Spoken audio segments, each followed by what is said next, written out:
This one's going to be kind of unorthodox. Little house cleanup kind of episode. And you guys would be in your ship traversing back towards the long-forgotten space station called Talos I to collect the remainder of the goodies that have lied dormant within this area. As you guys are sort of sailing the astral sea at Mach light speed with your nice ship, all of a sudden the ship starts to slow, sensing that something is in the distance. So if everyone can go ahead and roll a perception check. And Cordell, you can do it at advantage. Nice. At advantage perception. We go.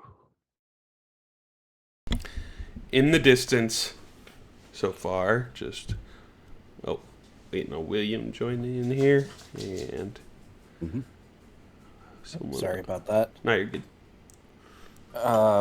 Perception? Yep.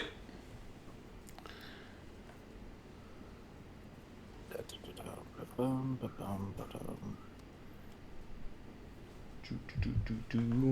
that one on there.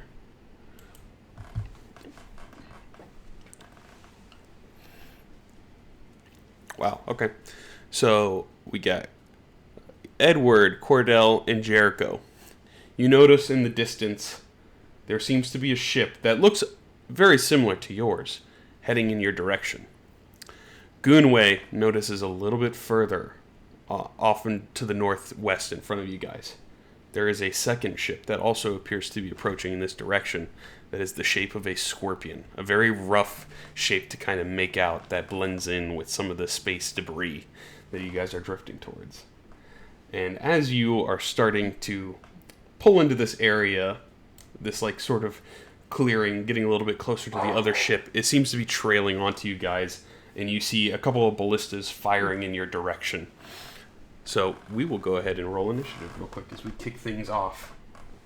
And That was quick. I will also say for Goonway, you notice on this other ship that looks very similar to yours is a captain that has 11 eyes attached to a spherical body. As I can pull up what he looks like for you.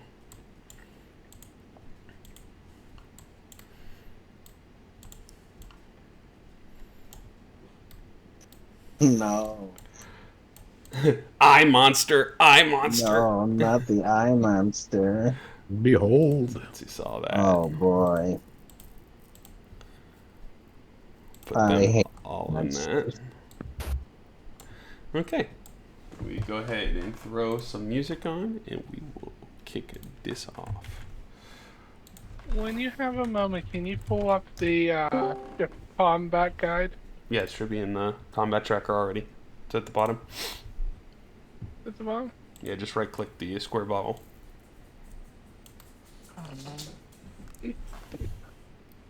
Everyone got it? I tried to open yeah. it. Okay. Thank you. Yeah.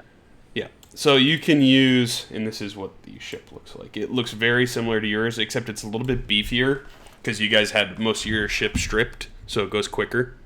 And I actually changed this map. Instead of each square being 10 spaces, each square is now 5, and your ship can move 13 squares because you have a 65 speed. So,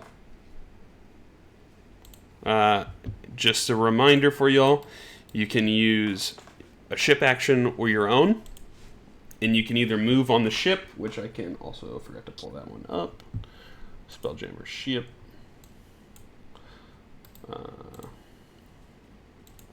didn't think it would be important because I thought you guys were going to mostly do this, but I'll throw you guys on this real quick, and you guys can put yourself wherever you would like.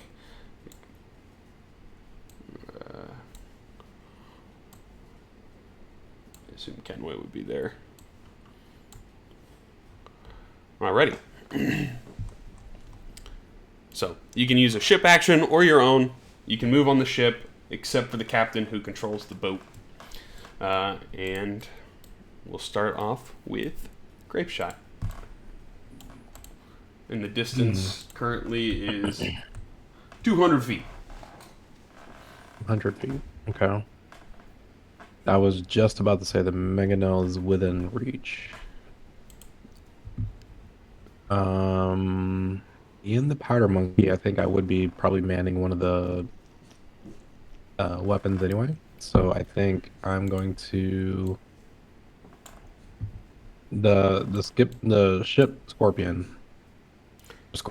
They are not here yet. They are coming. They're still a little bit further off. I can pull them away. But they are within 200 feet.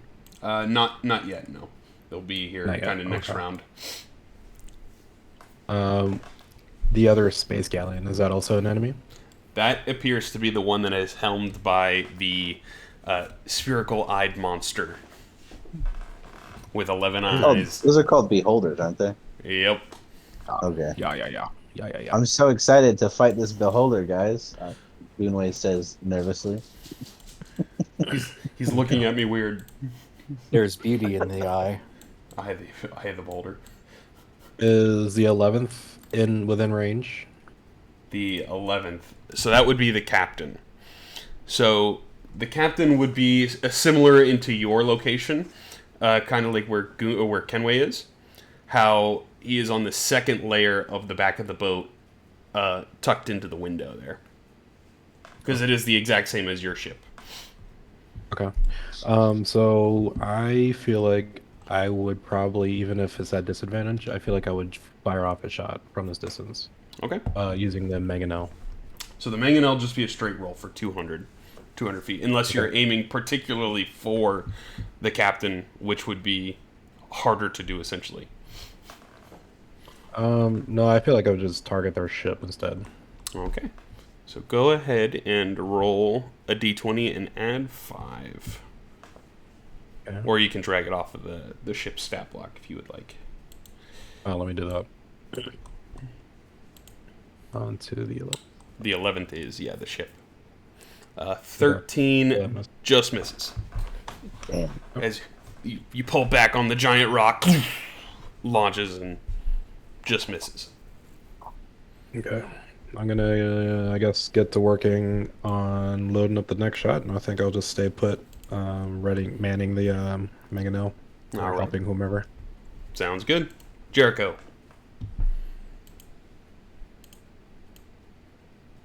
I'll probably just take the scout action. Okay. Go ahead and roll a perception check. And I have to pull up the DC of the encounter. That's because you don't do that. You do the Apple Pay. Yeah, which means you need my face. Sorry. Cover like this time. 20. Yes, that succeeds. So the next attack that lands will be double damage. So you know the encounter is at least 12 or lower. So the next hit is a critical. That is your action there, Jericho. Anything for your movement or bonus action? I mean, do we have a map showing the ship, or is that just kind of Yeah. Okay, I must have accidentally closed it at some point. And you can put yourself anywhere initially that you think you would be. I just kind of roughly threw everyone on there. I may move like. So is the grid 5 foot? Correct. Yep. Okay, I'll probably just move more to here to be more central, but I'm probably just gonna stay on deck. Sounds good. Is that your turn there, Jericho? That's my turn. Alrighty.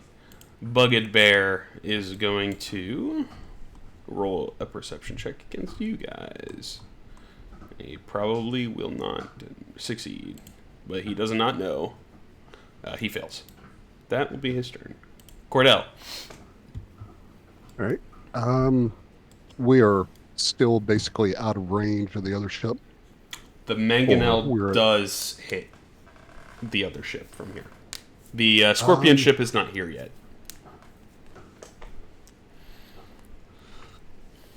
I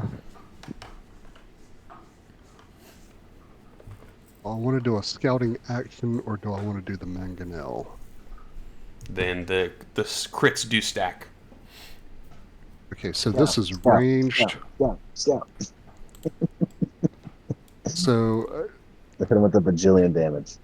in theory, I've got the sharpshooter, so would that negate the disadvantage for the mangonel? The mangonel doesn't have disadvantage. It's still within. It's at the 200.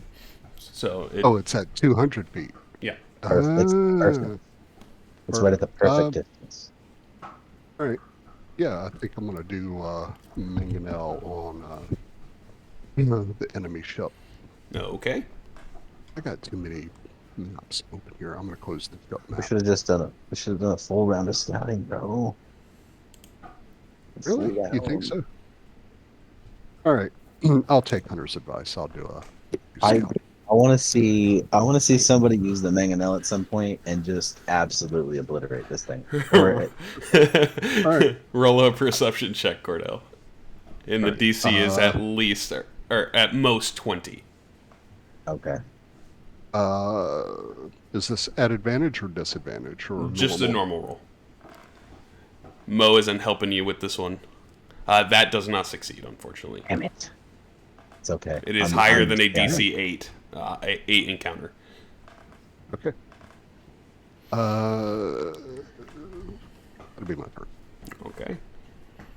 Goonway. You know what I'm doing, boss. I'm scouting. Okay, roll a perception check. Don't fail me now. Oh, man. 10. Unfortunately, it is higher than 2. Damn it. Well, that's disappointing. I was just talking up how good these dice have been rolling for me. I was rolling with black dice. And then, of course, as soon as I do that, I roll a fucking 4. They rolled Dookie. Okay. That was fun. Okay. Is that your turn there, Onward. Goonway? Onward. Right. Kenway. I'm going to do the same thing with a scalp. Okay. Please. Go ahead and roll a perception check. Damn. That is a success, so the next hit will do 4 times damage. Let's See? keep this building. Because think about it. Even at this much damage, even if we did a ballista, it's still going to hit for a fuck ton. And you can also Well, move the ship too if you would like, Kenway. Yeah. What is the enemy ship doing? I don't know. They're just staring at us. They all got spy glasses. He hasn't gotten a chance to move yet. You're essentially trying to find the weak points, and you'd probably see like a couple clusters of cultists that are loading the cannons and whatnot on the other ship. They just left a giant mound of powder right in the middle of the deck. What are they doing? That looks explosive. in there. Hit him there. That's my turn. Alrighty. Haraj is going to move his ship into play. So we'll just say he is now entering the map. And you hear him like in Hobgoblin yelling through space. And he is going to I think his ship has something. He has a ballista. He's going to roll to see which one to attack. Oh wait, he's attacking both ships. It's a standoff. So he is going to shoot a ballista at your guys' boat. Okay. He'll order the crew, and it misses. That will be Haraj's turn. Baron. Fuck you, Farages. I will rally Cordell. Okay. So, Cordell, you have the next thing that you're going to attempt is at advantage, essentially. Okay. Nice. Alrighty. Hell yeah. I'll do it. Alrighty. Spectre is going to return fire to you guys. because this is his crewmates kind of thing. He's going to use the mangonel at you guys. 7 misses. Fuck this guy. That'll be his turn. And Zorfa is going to move the boat slowly. 2, 3, 4, 5, 6, 7. And fire a ballista towards you guys. Oh boy. It's gonna hit, dude. Nat 1. It actually shot down through their own ship somehow.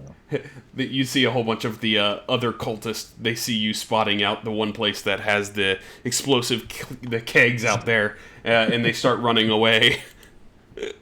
Hobgoblin Priest 1 and 2 don't have anything to do right now.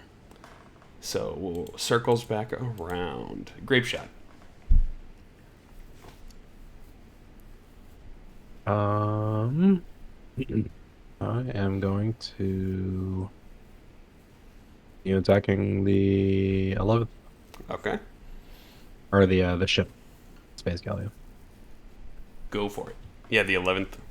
That's the I forgot that's the name of the ship. 7 misses, unfortunately. Yep, just fine tune this thing, and I am going to just load up the next shot. That'll be Alrighty. my turn. Jericho. So the thing is, I only have a +1 when it comes to scouting. So I wonder if it's better for me to rally. It's up to you. Question is, who would I rally? I Rally would the- do edgework rally- because my perception's +12. Yeah, so you could have me roll at advantage for Sure. scouting. I'll rally Edgeward. Okay. You see Eeny, Meeny, and Miny are like, whoa, let's go! They're all helping you rally, like, look at that fucking boat! So, alrighty, Jericho, is that your turn? Yeah, I mean, nothing's needed reacting to yet, so yeah, I guess that'll probably just be my turn. Okay. I think he's going to move. No, he can't move. My bad. He's dumb. I have so much crap open just like you guys, so analysis paralysis over here. It's gonna fire the ballista again over at you guys. And a 17 hits. Woo! He's like, yeah, I did it! So your guys' boat takes 17 damage, and Kenway, you take 4. Okay. Can I half it? No, because it is on the boat. This is brain damage. Cordell. I was about to say you got a slight blood vessel popped in your eye. My turn. Yep, Cordell. All right. So what are we? We haven't fired yet. We're still trying to get as much damage on one Yeah, good strike. we only have 2 successful scouts so far. There's been fires and misses, but nothing has landed yet. All right. And you have advantage on your Have action. advantage. I'm gonna Yeah, do. we're aiming for the OTK. Yeah, you can go for that. Yeah, I'll do a scouting action. Okay. Oh, he's scouting. There we go. That is the There's number. your 20. The next hit will do 8 times damage. Hell yeah. So the next one, oh, dude. I'm scouting. I'm scouting, boss.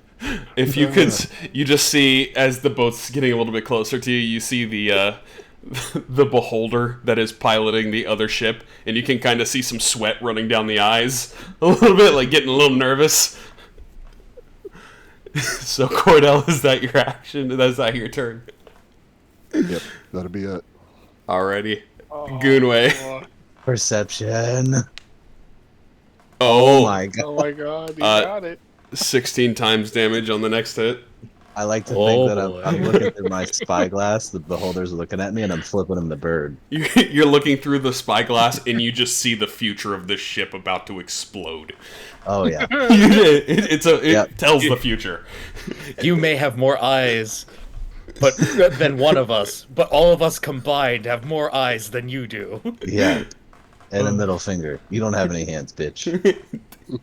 You see it. They're like, as it gets closer, I think you see a realization on the beholder's face as Zorfa is just like, "Oh shit, this is them."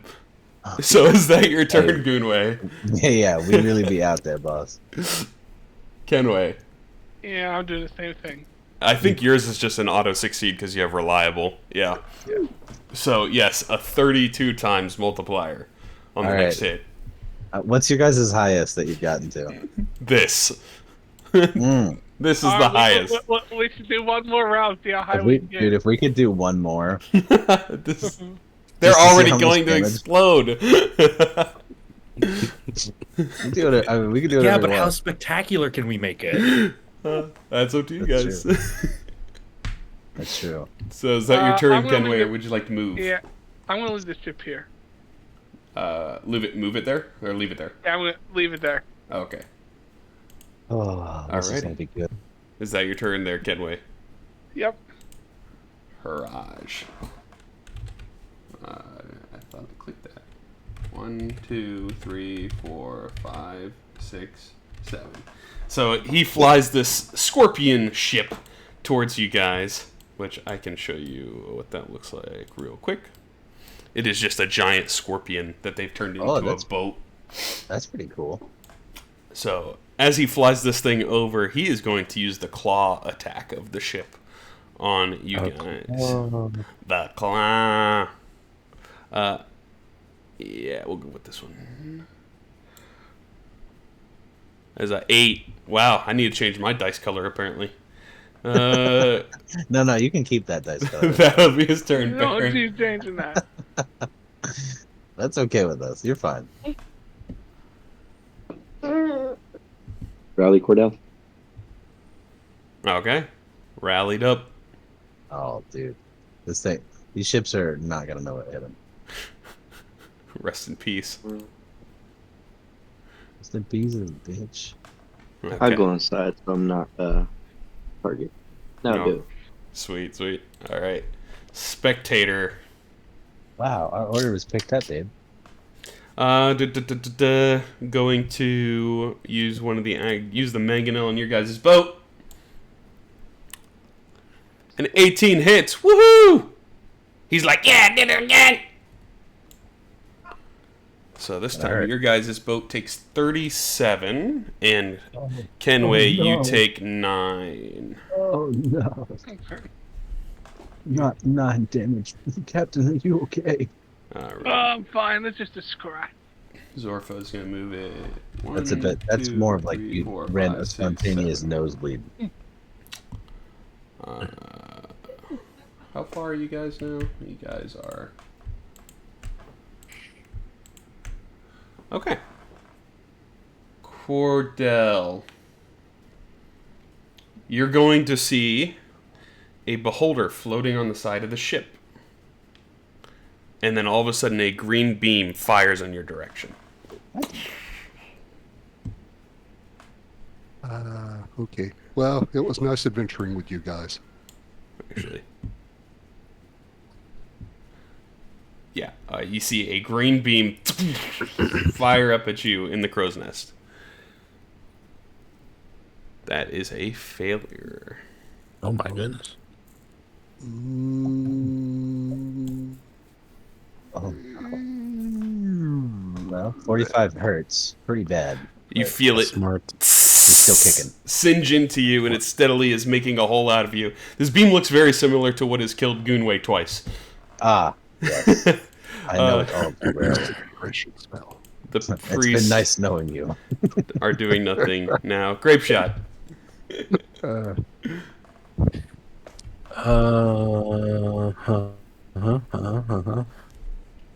I see the captain of the ship. I'm like, wow. Let's see what happens to your ship. That hits. Go ahead and roll damage, and then we're going to multiply it by 32. All right. Yeah, that's gonna be a lot of damage. This is for Cordell. Yeah, 832 damage as this mangonel slams into the boat. You see it bounce around the ship, kind of like a bullet entering entering a wound, and it just hits every explosive canister inside the ship. It just explodes, and you see this beholder, because that deals immediately 208 damage to the beholder, which is enough to kill it. So you see the beam that just gets fired from Zorfa 11 Eyes that's hanging on the side of the ship, still attuned to the ship, gets exploded. The ship behind it flies towards you, and it just kind of disintegrates with the ship. So, and yeah, that kills. My God. That kills everything on that ship. Straight up control deleted. Hell yeah. I think in reaction to that too, you see the Scorpion ship like pinching at you guys, and the pictures just open, and it looks like it's starting to turn around. Yeah, I'm gonna point at the ship like you're next.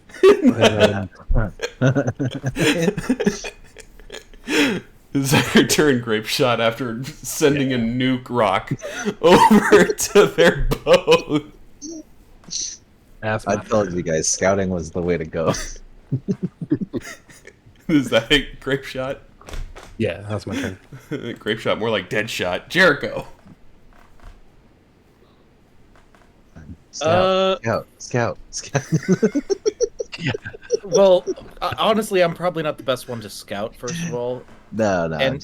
And second, I probably will just do crew mending, because we don't want our ship exploding. That's Not fine. like we're in immediate danger of that, but... Neither were they until they got hit by one rock. Yeah. they went from 0 to dead. Yeah, so I'll do the crew mending. So that's 1d8 plus spellcasting modifier, Yes. which would be plus 5 for me. Yeah, that sounds about right. So that would be a d8. So heals 10. Okay, 44 on the ship. Alrighty. You sort of patch up some of the sides of the boat, essentially, with the help of some of the other crew that are here. You see Jerry's, like, hammering a piece of wood in. Don't worry, I'll fix it with you. Alrighty. Good job, Jerry. I got it. Is that your turn, Jericho? Let me see. Is that a bonus action? That is a bonus action. I will add a... I'll do it at a...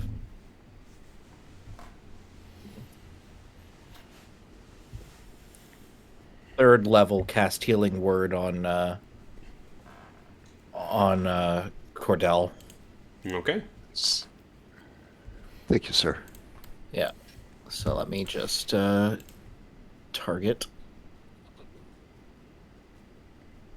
Oh, dang it. Go.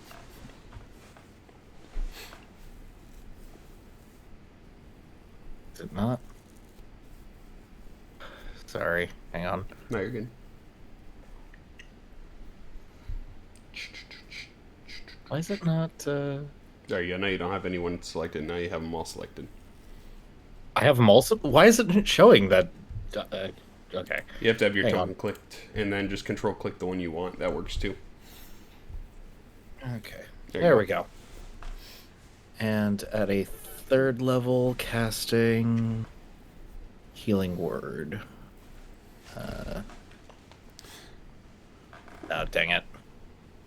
I'm not using a mouse right now. Oh, that's rough. My laptop So is... I don't know how to upcast right now.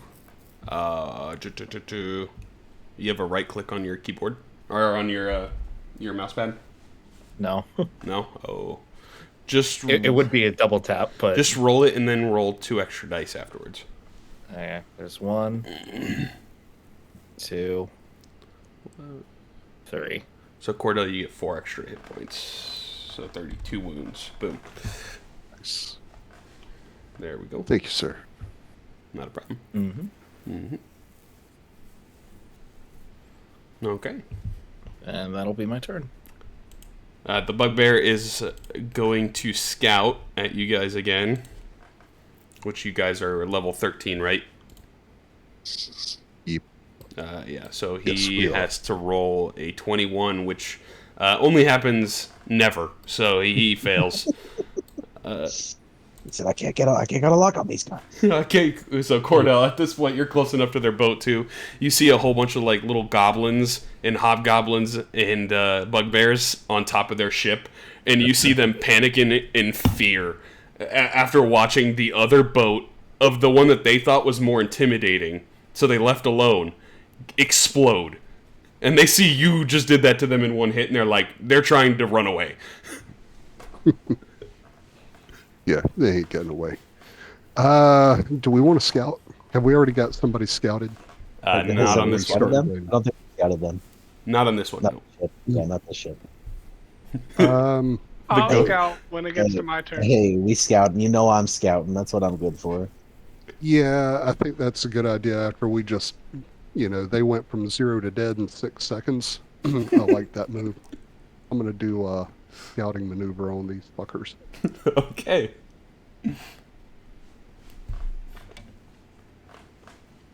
I don't know what roll. That.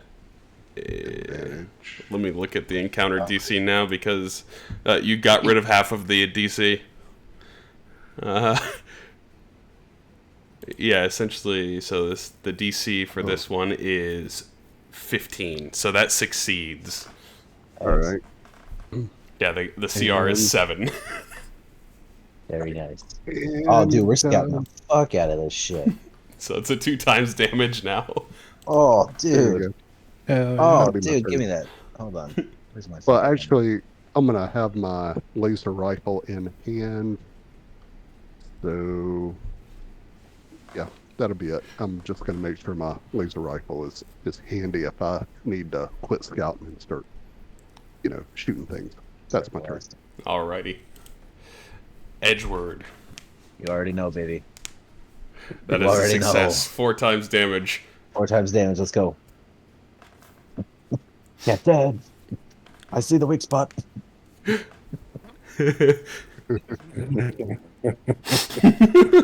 Is that your turn, Goonway? That's mine. You see, so you're zooming in on him with the telescope, the spyglass, and you see that bugbear that looks to be the first mate. He's like, "Hold on, take me with you, please!" As you're like looking at him. Kenway. I am getting. Oh, sorry. I'm going to do the perception. Oh my god. Yeah. 8 times damage. That's my turn. Alrighty. Oh. Haraj.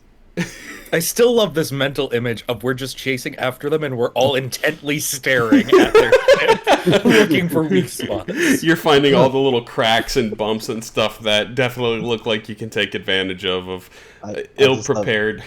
Yeah, the giant scorpion's got like a little sweat drop running down, like a giant sweat drop running down its face. He's kind of looking at the captain of the ship like, what are we gonna do, man? The captain is still going to attempt to attack at you guys first with the ship. 10 misses. He sees it like grab your hull, and then your hull just bounces it back, and then you see him like, because he's standing on the top level of his ship, and he just looks at you guys, and he's like, he turns around, he's immediately going to start trying to fly away, which his ship is way slower than your guys' is. Oh, dude. Baron. Baron, scout. Actually, I don't know if scouting's your thing, but that'd be funny. You could rally me again, and I can scout. Oh again. yeah, no, yeah, Do it at advantage. yeah, and then I could attack at advantage at that point. We'd be doing like Yep. 4 times. Yep.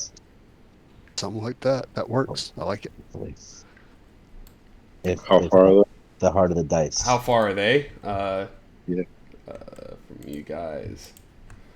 The captain would be about 50 feet away from you in particular. The first mate would be about 40, and the ship is 30. Are they considered linked if they leave the ship? Consider what? Are they still linked to the ship if they leave? The captain? Yes, because he's attuned. Yeah. Unless he deattunes. But he hasn't. We're gonna do it because it's gonna be funny. Ah, So we're going to first rally. Okay. Rally. Rally Cordell. Okay. Excellent. And then we're going to have fun, and we're going to quicken spell Sludge Warp Sludge Warp. on the captain. Yep. Is that your Chaos Warp name for it? Yes. No more My Hero Academia for you. On the captain. Yep. He's probably not succeeding this. This guy's highest save is +2. Yeah. So you watch him as he disappears, and he's going to be on your boat or where? Yes. Well, I mean, it depends. Is there debris from the other boat? Oh yes, 100%. It's probably not really much debris. It's probably like shattered pieces of wood, splinters everywhere. But you'd probably find a sizable piece. It just says on a surface, so let's do that. Go ahead and roll a perception check for me. Just so if this is like quickly finding a big enough piece. Not terribly hard, but yeah, you spot immediately, like right where the boat was, a piece that's drifting downwards pretty rapidly, as it was probably the bottom part of their boat that just got ejected southwards. Yeah, we're gonna put it there. You see him appear down there, and he's like, he's looking around, he's like choking, and he's holding his neck as the board is just going south and south and south, and further down. Hey, he is essentially out of the combat.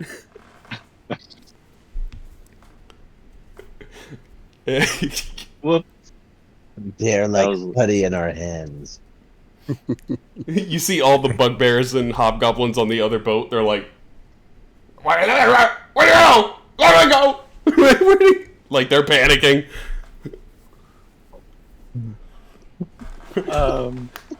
Yes, that'll do it. You see the first mate on the other ship, he's praying, and he's just like, rah, these guys are gods! Like, he's panicking.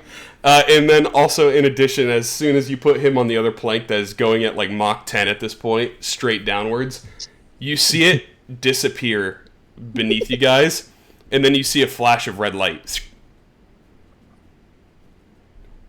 You essentially sent him into hell. Because there is the portal to the 9 hells below you guys. Yep. Sent that motherfucker to hell. You just sent him straight to hell. At least he's not choking anymore. He's just on fire. So Perpetual I was just flames, giving- baby.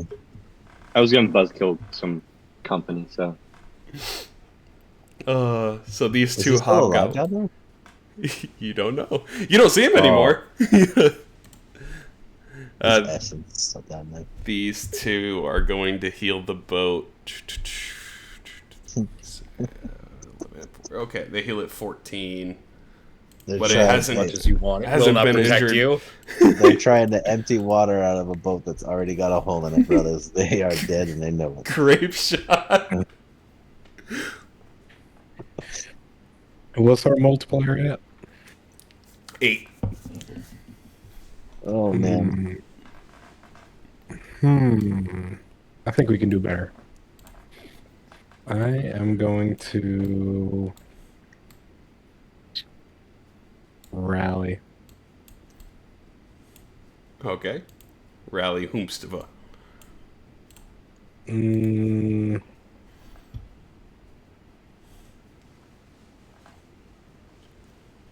Mangonels. Edward. I'll rally Edward. Okay. So Kenway. Edward don't need it. No, I gave it to Edward. Thank you, sweetheart. You're welcome. Edward. Okay. Okay.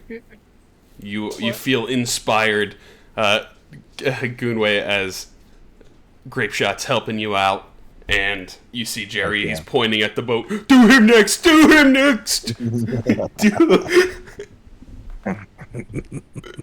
Sounds good to me. Is that your turn, Grape Shot? Jericho. In all honesty, I'm feeling pretty bad for these poor guys. Their captain just got shunted into hell, and now they're being chased and probably going to explode. But at the same time, everybody's so excited about it, so I guess I'll help out. So I'll rally. Who's been rallied so far? Just Edgeworth. I'll And rally. Cordell. And Oh, and Cordell. Cordell, yeah. Oh Rally. yeah. Yeah. Well, so if both of you are rallied and You could rally the captain, that way he could do the finishing shot. yeah, but isn't It's it already basically a guaranteed. guarantee hit at this point because of It's just icing on the cake, Jericho. yeah, but at the same time, what if I scouted instead? You could do that. The potential is there to do. But it's a 15, right? So I'd have to roll a 14. That's doable.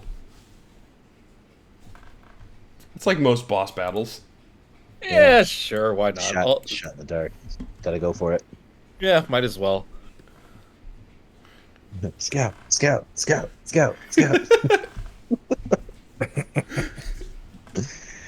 Oh, look, Oh, 14 dude. on the dice. Yeah, so there's a 16 time multiplier now. Check his dice, guys. Check his dice. Is that your turn, Jericho? Yeah, it's my turn. You're gonna watch this bugbear that's been kind of praying and panicking. That's the first mate. He's gonna stand on the edge of the boat, and you're gonna see him squat his knees, and he's gonna hold his action. Cordell. Alrighty. I believe I have been rallied. I'm going to do a scouting action. Okay. Where's my mouse at? There we go. This is too good, man. There you go. Okay, We should be up 32 to a times. 32 multiplier. All right, here comes the 64, boys. Is that your turn, Cordell? That is my turn. Alrighty, Goonway. Here comes the 64, boys. Oh, unfortunately, still. I give him one of my luck rolls. Okay. Oh, I can roll again. Roll one more d20. D20. And Kenway marked that off. Oh, you son of a bitch. Can I give him one more? I think it's only one a turn. Fuck. Damn. The lowest roll of the night. Of the night. Except I'm for calling me. it. I'm calling it for myself. So We've Goonway. had 3 rolls to get us to 64, Damn, man. bro, that's some shit right there. All right, yeah, that's my turn. Okay, Kenway. Come on, get I it to will 64.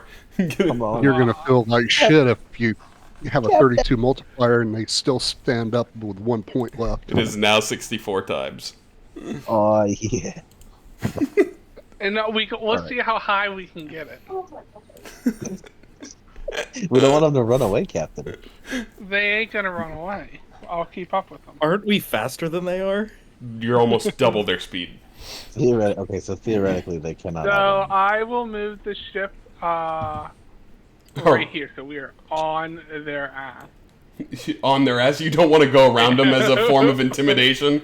We You could. can go around them. Yeah, you zip around them and they're just like, ah! The scorpion ship is like it's right in front of them. They're just screaming in panic. They feel like they're being Discharging that toyed spirit with. bomb. They've been toyed with. Is that your turn, Kenway? That's my turn. Oh, imagine if we rammed them right now. Okay. The captain, you just hear from the depths below, "Ah!" Screaming in flames, and then you see another burst of fire. Yeah, that's his turn. He's out of the combat. Baron. Hmm.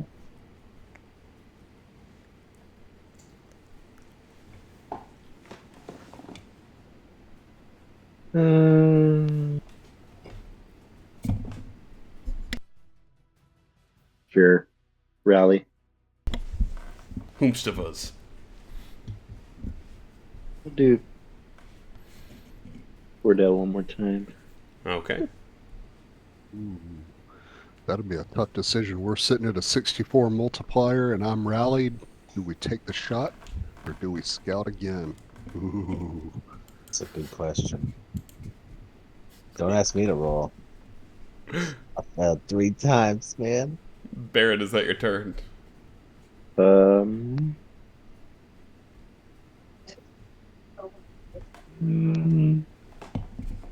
Yeah, No, okay. that'd be nice. The priests are praying and trying to repair a ship that's not even broken yet. Grape shot.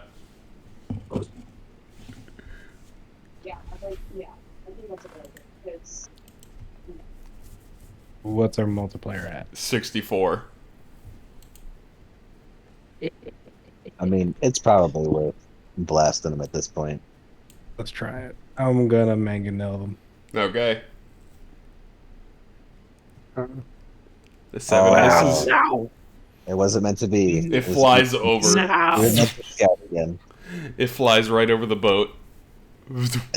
They're all shitting themselves. They're like, when's the next one gonna kill us? What happens? What do you think happens if we hit integer overflow? I don't know. They're just scared shitless at this point. And that was just kind of a tease. Yeah, there's nothing I can do. Just that's my turn. Okay. Jericho. I mean, I think I'm going to lean into the meme at this point. I mean, I bet I could do this again. Let's meme them, dude. Meme them hard. Mm-hmm. No. Aw. Damn. Alrighty. It's alright, Jericho. You tried. Sorry, guys. I think we're running out of weak spots to point out. You found every little loose nail on their boat. No, we have one more to find. I feel it in my captain's bones. Is that it for you, Jericho? Yeah, that's it. Okay, you see the bugbear who was originally standing on the other side. He runs to the other side of the scorpion, and he jumps up on the side, and he squats his knees again, and he's holding his action. Cordell. He's waiting for the explosion so he can try to jump ships. Explode. All right, so did we lose the multiplier a minute ago with the mangonel, or? Nope. It's only when it hits. All right. Let's see. I have advantage. So, what do we want to use? Mangonel? That's up to you. Well, I mean, Edward gets a guaranteed hit. I'll do. Yeah, I was about to say. Oh, Edward gets a guaranteed hit. All right. Yeah. Well, let's Or do another guaranteed. scouting action. Then. Guaranteed scout. All right. So what are you doing? So I'll do a scout. Okay. That'll put us up to 128 times. Yeah. We've got pretty much guaranteed hit with If Captain. Hunter gets it, that'll be 256. If I get it, it'll be 512. That'll be a lot of fucking damage. I mean, Yeah. at some point we need to fire instead of running around with these guys. All right. I mean, at some point, the multiplier is going to be larger than the health of their ship, right? Oh, I think it is already almost. Yeah. That succeeds, so it is a 128. And I mean, you guys already roll 4 dice, so... Oh my god. Oh. Alrighty, so 128 multiplier. That's your turn, Cordell. Gooners. Oh man, what could Gunway possibly do right now? Oh. 256. All right, Captain, take it away. Okay. Alright, I'm going to do one more count, and I'm going to give Grape Shot the honor. Alright. Or Baron the honor, whoever. So it's at 512. Oh my god. Yeah, it's 512, because you have reliable. The lowest you can roll is 22 with reliable, so... Holy. Would you like to move the ship, Kenway? Currently, their ship is not moving because no one is captaining it. Well, we're just going to sit here next to them. We're going to blow If the... you Let's get at the max 200 distance so we could just drop a nuke. Alright. If Then you don't just- move, The we can't use fireworks. Mega now. Then move us We've down already intimidated them by getting really There. close to them. You just Maybe they're letting us live. oh, they're going away. They're fleeing. We won. You see some of them rubbing their forearms across their head in relief, like, phew.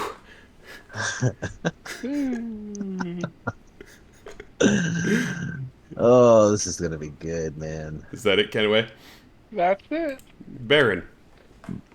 Baron needs to scout. I can't scout. Aww. No scouting. That's okay. I think you should rally Grape Shot. Yeah, So rally we'll have grape shot. advantage Yeah. on He can end this motherfucker. Okay. Grape shot. You got it. That's my turn. Okay. So, The just know 32 times damage. We did 800. grape shot. We're sitting at 128. Oh, lordy. This is gonna be Do it, my absurd. boy. Advantage. This is literally us dropping a fucking nuke on this Let's this go. little hobgoblin ship. I'm gonna stick my tongue out and really aim. It doesn't matter, but just gonna try to aim. There it is. So Oh, you shoot the mangonel, and it flies straight through the hull of the boat and out the other side, and you're like, huh, that's not what I that's- expected.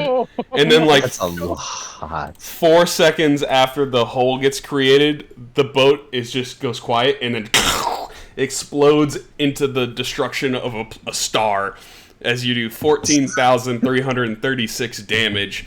You see the bugbear that was squatting his knees, holding his action. He jumps as soon as the mangonel hits, and it's like a glitch in a video game. He gets rocketed straight to the sky. He disappears in the matter of a millisecond, and you can no longer see him. And then after a couple of seconds goes by, Edward gets a message from somebody. I think you left something here. He wants to say, I'm sorry. From the Allhammer. As It's my a bro. bugbear has just landed inside of his forge. Oh, dude. And you guys are out of combat. What was Excellent. What was the multiplier? It was 512. 512. Times 28. 28 times 512. Yeah, that's a lot of damage. Now that's a lot. That's a sound bite. Now that's a lot of damage. We should have that in this. This should be one of the sound bits for the chat. Now that's a lot of damage. That's a lot of damage. Which that also reminds me too, Jericho. Even though you weren't here last time, as a part of facing the Devas and other celestial creatures that were in Elysium, you'd have been gifted with this essence, essentially. So I have dropped that in your character sheet as you guys are out of combat. Yeah, you just see bits of red wood and metals floating through space at this point, drifting as both of these boats have been obliterated. So, Good. in the distance at this point too, now that things have settled, you can see what looks to be Talos I, which seems to be repaired to some degree from the last time you were here. It was attacked by the Apex that ripped a hole in the top of it in the Arboretum. But you guys haven't been back here in a while, and it seems that someone has come here and patched up part of the Talos I space station. Can we scout the space station? Like the outside of it? Yeah, just keep scouting it, and then we'll just fire. Make it all out. I like that. That'll make the whole thing easy. Gotta be like, Oh man, that would be funny as hell. I know. I mean, obviously, I know we can't do it, but that would be funny as hell. So, There's a solution to everything. just scout, and it explodes. All right, you guys are coming up to this giant whale. Okay, scout the whale. Because Scarin likes ships, that's how we originally met. He was my original captain. Oh, that's fine. Oh, we gonna do some ship combat? I guess We'll you'll put a have to see. fuse under his ass. I'm scared. Quick, Scarin, start scouting Scarin's fucking boat. If we're out of turn order, I guess I'd probably start going into mending the ship. Okay, yeah, for sure. No, we're out of combat, so as you guys sort of settle in, you can repair the ship easily enough, and after a couple, maybe a minute, if that, you fully repair the boat with the help of the crew. And is there anything else you all wanted to do as you sort of approach Talos I space station? I'm good. Which, if you guys recall, I have to pull up some of the maps in sequential order. You sort of pull into the shuttle bay, which is the sort of dock area of Talos I in the bottom of it. Hell yeah. You have the access card still to open the door and enter in. And as you come into the shuttle bay, you guys start here, and we'll just kind of do it for simplicity's sake. You take the go down the stairs and up the elevator shaft,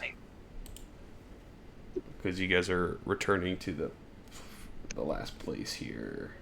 You go up this grav shaft, which takes you to these map, and then this exits you to the lobby area. Since you guys fully cleared out these two areas, we'll jump back in with Talos I first floor in the lobby. So we'll start here, and I will drop your tokens, which you guys fully explored the first floor, but I'll just kind of let you guys get a feel for it again, because there are parts on the second and third floor that you guys didn't finish. Did we want to take like a short rest? And It's up to you guys, yeah. I mean, Cordell's still got 32 wound on him. Maybe do a couple hit dice. Yeah, you guys can do that for sure before exploring. I'll just set this up. Yeah, I can do that. I'll roll That's a fine. couple of hit dice. I got 13 hit dice. That's one. Alright, we'll I'll do a do. third. Get rid of the Okay. galleon. There we go. So So, one more. uh, Hey, I'm healed. Talos I lobby. Oh, that was good. So this is, the lobby is sort of like this welcoming area that overlooks the outside, the space area. This is probably a more accurate picture of what it looks like. This would be the bottom middle of the first floor. Where that big square is what you're looking at in the image that says Transstar. So, this is the first floor. And as you guys recall, this area, or this whole location in general, was flooded with Typhon, mimics that can take the shape of objects. So, we'll let you guys explore it as you do. This is just that one game. What was it, Prey? Yeah, this is Prey. 100%. Yeah, this is Prey. So I took parts of it and essentially made it into D&D-esque. So, No, I gotcha. I will let you guys move your tokens as you would like. Keeping in mind that there are mimics, and there are other sorts of Typhon that sort of live here if they haven't been cleared out. In the immediate vicinity, it does look to have been cleaned up a little bit in this area, especially on the direction towards the elevator. Is there any rooms we didn't explore when we were last here? So it's on the second and third floor of this lobby, and then there is the crew quarters, which we can do that after. Anything that is masked is an area you haven't been yet, which I left the mask on them. So like the dark blue? The dark blue is a lower area, but if you see, like on this map, Oh, right there. We didn't go in there yet. like where? You'll see on this one. It's pitch black in certain areas. Oh, I. So you've fully explored the first floor. So there are areas. Right to the second floor then. Yeah, there are areas on this floor that haven't been explored in, I will open up those hallway areas so you can see where they kind of are easier. If everyone's good, I'd say we just go to the second floor if there's nothing on the first floor. Yeah, I'm following the captain. That's what I Okay. in case- So I'm go also ahead. eating, so Well, works for me. actually, hold on. 1 second. That might be a trick. Oh. He might want us to think. Because this place is patched up. Maybe something else moved in on the first floor. Let's not do it. Let's take a quick peek. Can we just do like a general check to see if we see anything out of ordinary on the first floor? Make a perception check. As I need to look at the party sheet and see if you have anything in particular. That's good. Yeah, it definitely does look like it's been cleaned up. Some of the destroyed mimics that left their guts here before seems to have been swept up or mopped away. Some of the twisted boxes that existed here have been reset and aligned. And it does look like someone has been here since after you guys left, especially since the whole glass ceiling of the Arboretum has been repaired. So that'd be the big tell. Any new loot or treasure? From your current location here, not anything that you've seen. I mean, you don't see So any. nothing looks interesting. Nothing shiny standing out to you. It kind of looks like an office space that's been reset, essentially. Okay, then I'm good to go to the second floor then. If everyone else is.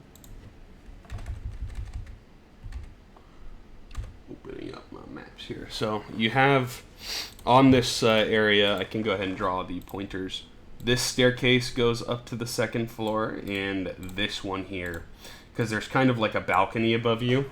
So both staircases go up to the next floor. So it's up to you guys to move your tokens which way you would like to go. Because sometimes that matters. Left if someone wants to go right. I can't move my token.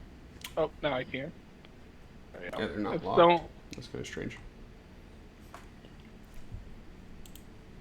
I'll go left if anyone wants to join me. I say half goes left, half goes right. And I'll move the tokens to the next map when you guys decide to. So.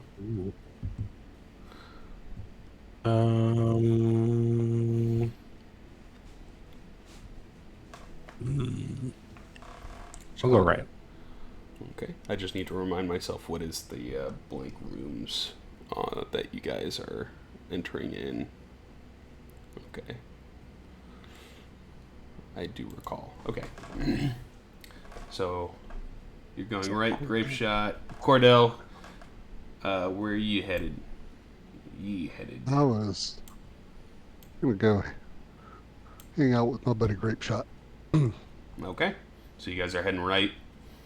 Everyone else heading left or right? Send Kenway by himself. Sorry. I'll go left with fine. captain. Okay. I'm following the captain. Go ahead.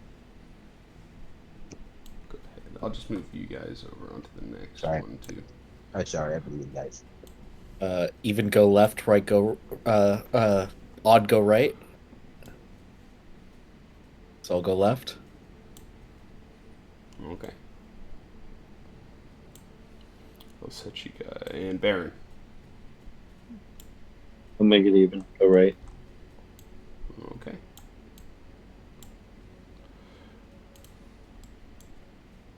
Yeah, sorry, these maps are kind of big for scale. This is a pretty big area. So we'll close out the first one. So on this map too, the staircase that you are sort of coming up on, it also continues up to the third floor, the same manner. This is a circle staircase, essentially, or a spiral staircase on both sides. These go up. And immediately before you, both groups, the group to the right has a room to the north and one to the south. The one to the north says human resources. The one to the bottom says IT. And then the one to the left group, to the south of you guys, it says break room. I got a fun one. Are you just gonna see which side goes first? It's up to you guys. You just want to roll for it and take turns? Alright, evens left, odd is right. I need for you to open that map for me again there, Pat. Alright, I guess even Steven. We will go down to the break room first. Okay. So, as you enter this room, as I will unmask it, it appears to be a large kitchen. The part to the very bottom of the room, as I try to turn the mask off for me, the part to the bottom of the room here has a bar with a refrigerator and a couple of vending machines, and then this smaller room up here appears to be a sort of dining area where there's a couple tables that are some overturned, some are upright, and some have looks to be bowls on top of them that are unshattered.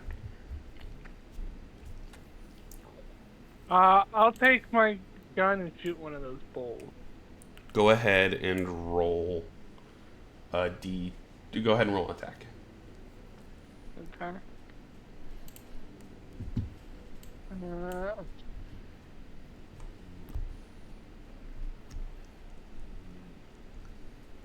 Go ahead and roll damage. Sneak And attack? It is a sneak attack.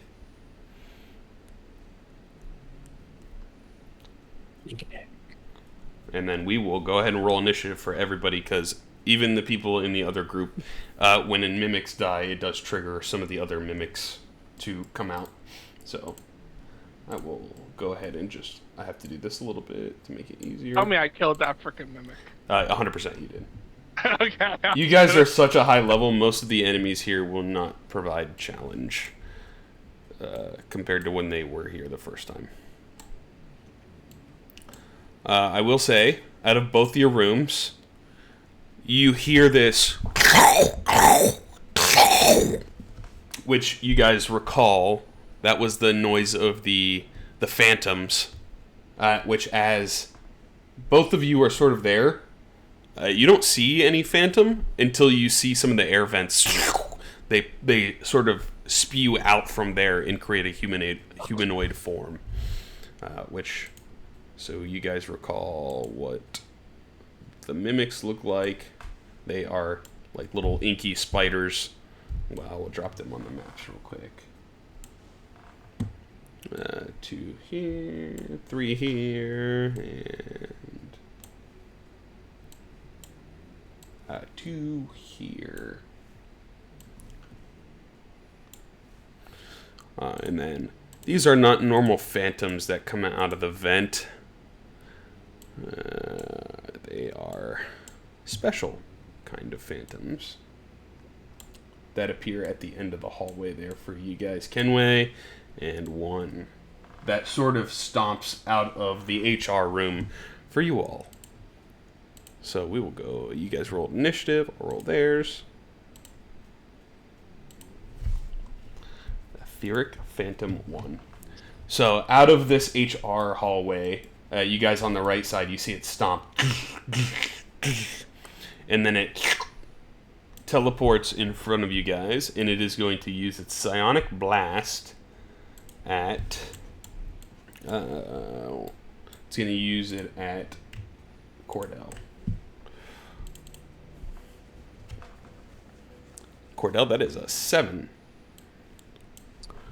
Wow. So you will take 37 force damage as it charges up this yellow beam and then blasts you with it. That'll be its turn. Grape shot. I don't like that. I am going to... That's what it kind of looks like, by the way. Heck yeah. It's like a purple goopy. Let me pull up the mimic too.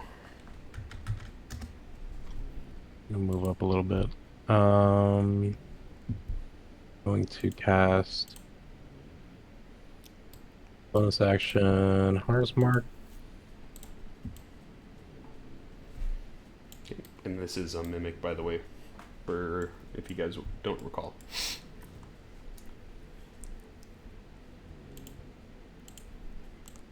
2 shots. First one hits. Nice. Is everything supposed to be still in advantage? No, that was probably saved from the rally. I'm not sure. And also, we will do one more thing after this because I forgot. I forgore. It's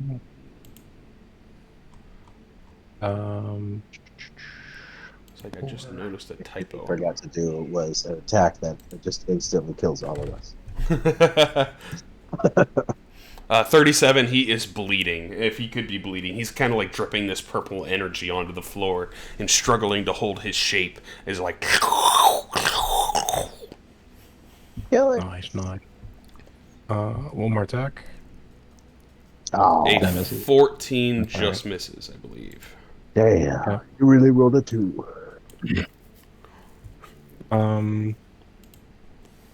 Is this like a wall right here, or is that just a shadow? So those are 2 railings that kind of separate the stairs coming up nice. and then to the next one. Okay. Yeah, so the arrow is the Okay. the way up, essentially, to the next floor. I'll get rid of those. Let's see. I'll actually kind of go back 5, 10, 15, 20, 25, 30. So I can kind of move around him without getting in his range. That'll be my turn. Alrighty. Oh, there we go. Goonway! You just hear the coming from the room, and then you hear Okay. Probably not necessary. But I'm gonna go ahead and make a flamethrower. Little baby legs thing. I can forget how to do that right now. Where is he at? My Eldritch Cannon. we gotta pull up the stat block for that guy. Eldritch. I haven't pulled him out in a hot minute, so. I think this is the one thing I don't think I kept up to date. No, I no, gotta yeah. do the HP and stuff, but I'll drop them on the map right next to you. Yep. Flamethrower Eldritch Cannon. He's got little tiny baby legs. He looks like that monstrosity from Toy Story. He looks like Sid's toy. Yeah, like Sid's toy. But instead of the baby head, it's a flamethrower. Mama. Which I think it can climb walls too, so that makes it even 15-foot climb speed. creepier. Yeah, so wall-mounted flamethrower. Love it. So what is? I'm just updating your DC. There you go.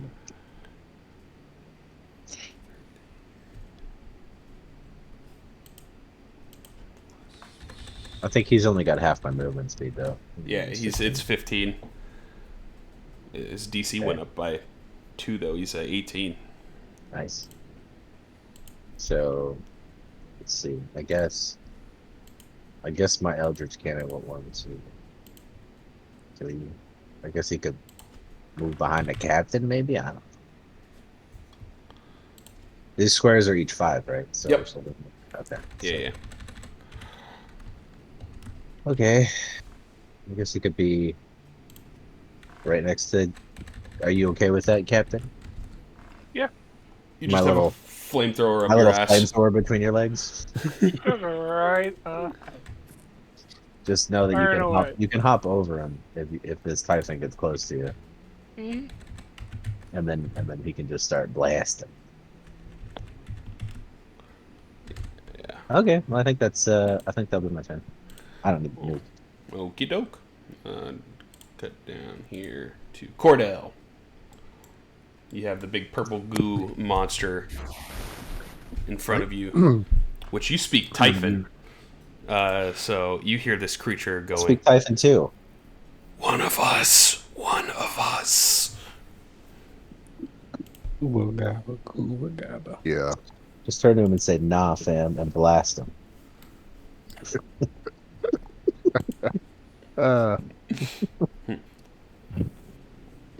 Yeah, I got the just wrong can't think of guy. anything pithy to say to him at the moment. But I am just gonna straight up blast him first attack. Okay. 17 just hits.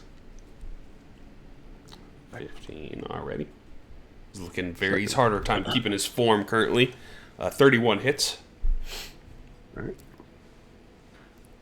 And that'll do it. You shoot him and you just see him collapse into a puddle of like this purple energy on the floor.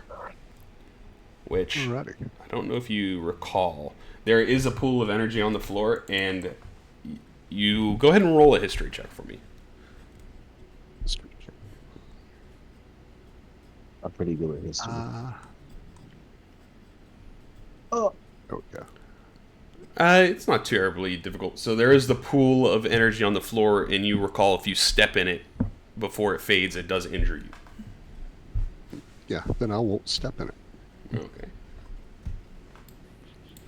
Easy do. And let's see. I'm gonna move 1, 2, 3, 4, 5. I'll move to here. Okay. All right, that's my turn. Sweet. Kenway, Mr. Destroyer of Cups. And plates and bowls. He's a crack shot. Phantom, I will steady aim. Okay. There we go. I will go punches.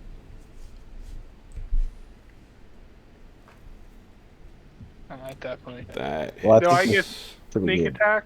Yes, you do. Oh, dude, this thing's dead. Kill it, Captain! Oh, It is. shit. If it is struggling to maintain form. That's one of the lowest rolls I've ever seen you do on a sneak attack. That's a I lot of know, ones. and that was a lot. That's bad. A lot of 1s and 2s and 1 3. Goodness. Alright, that's my turn. Okay. Alright. This mimic is going to run, and then it disappears. That'll be its turn. Transform. It's a seemingly Jericho. benign object.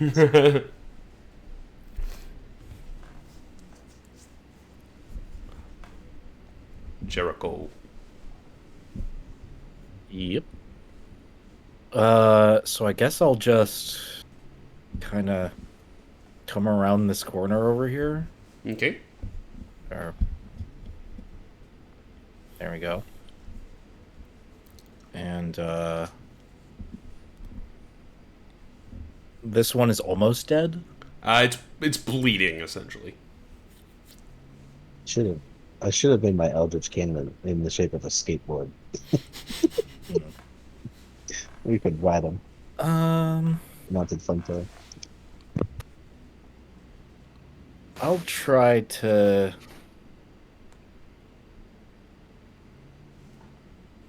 Oh, Nope. God damn it. I don't even know how you do that. It's just... Is that shift click? No, there's a button that's target friendly units. Gotcha. So that's 70. What is the range on chromatic orb? Well, probably more than 90. Yeah, it's more than 60. I know. That's the one where you're holding a diamond and you spin the diamond and it starts blasting. Yeah, I'm gonna cast a. Do we know if they have any resistances? Give me a history check, and this will be like if you've been briefed by them, essentially. Because some of these Typhon do have resistances. Most of their resistances tend to be the same thing.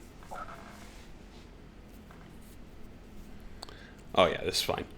Most Typhon are not affected by bludgeoning, and if they are elemental based, the element that they have taken on, they're resistant to it, essentially. And they have a lot of conditional immunities because they are essentially not organic. So Okay. But this doesn't seem to have any elemental elements to it, right? doesn't seem like it. Okay. I'll just go with fire. That indeed hits. You spin up the diamond and fire the flame blast. That 9 damages is not bad. Not bad. It's hurting. It seems to affect it.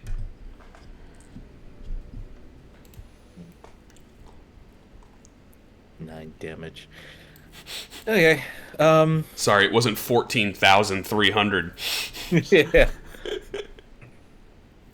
Well, I think that's fine for right now. Nobody near me has been hurt, so I don't think any. If someone gets hurt, I'll be surprised. Apart from Cordell. yeah. Alright, is that your turn, Jericho? Yeah, it's my turn. Mimic 2. 5. Why can I not move the tokens? That's pretty funky. Going to run up to you there, Kenway, and you're going to see it. It'll turn into a can, and you see it roll across like. That'll be its turn because it can attack because it had a dash. Baron.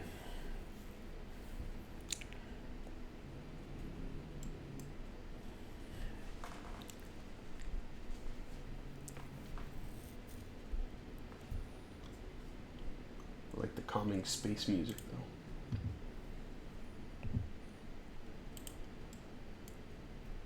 though. Oof.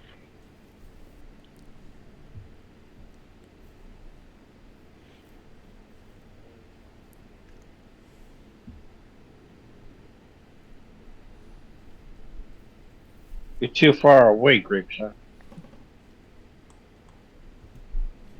Oh no.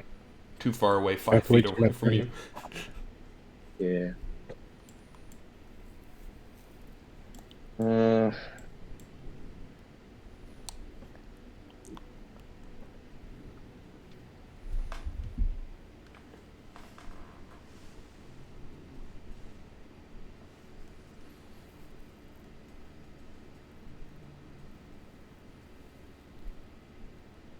Well, can you hold source or a font? What? Like Fauna Mystery? Can you?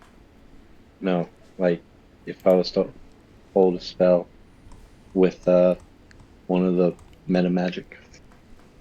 I think that's fine. Okay, I'll do that. I'll hold a spell until Grapeshot gets in range.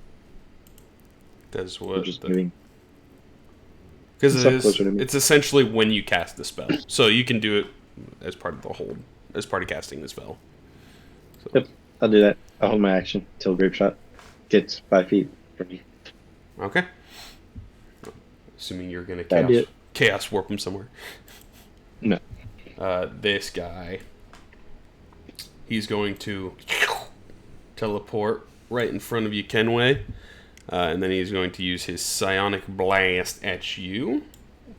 He doesn't know that you have evasion and will take 0 damage from it. Well, like this. Evasion. Oh. For some reason, it doesn't trigger evasion. Huh, interesting. Do I still take it? No, it's a dex save, so. Oh. You don't. And then he will take a step forward. And that will be his turn. Mimic 1. 5, 10, 15, 20, 25, 30. Dash. It's going to run out of the room up behind you guys. 5. Same thing. Dash is right next to Cordell. Mimic 3. 3, 4, 5, 6. Dash in between. This mimic is going to jump into the ethereal goo that's on the floor, and you see it disappear for a second, and then it comes back as a greater mimic. So you see the mimic is essentially purple now, as it's covered in the same goo as that phantom. And that'll be its turn. Leave that as 3. What the heck? There we go. That guy's dead. Grape shot. All right. I am going to take a shot at.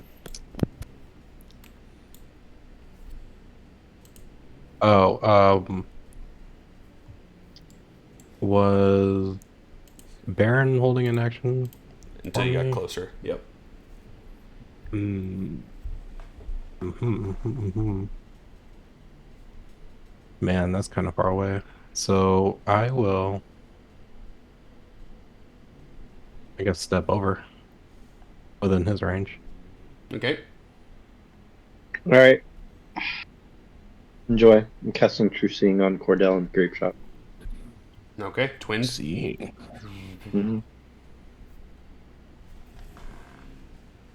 So all of a sudden you're surrounded by these like ethereal fish that are drifting through the air. You can see these mimics everywhere you go, essentially, for as long as you have the spell, because you see through the shape changing effect. You immediately think, it's still Cordell. Cordell, you see the ghostly figure of a clown. Hello, Cordell! As you can now see into the ethereal plane, and he's staring at you. Boy. There you go. So you are under the effects of True Sight. Oh boy. So that is your held action, Baron.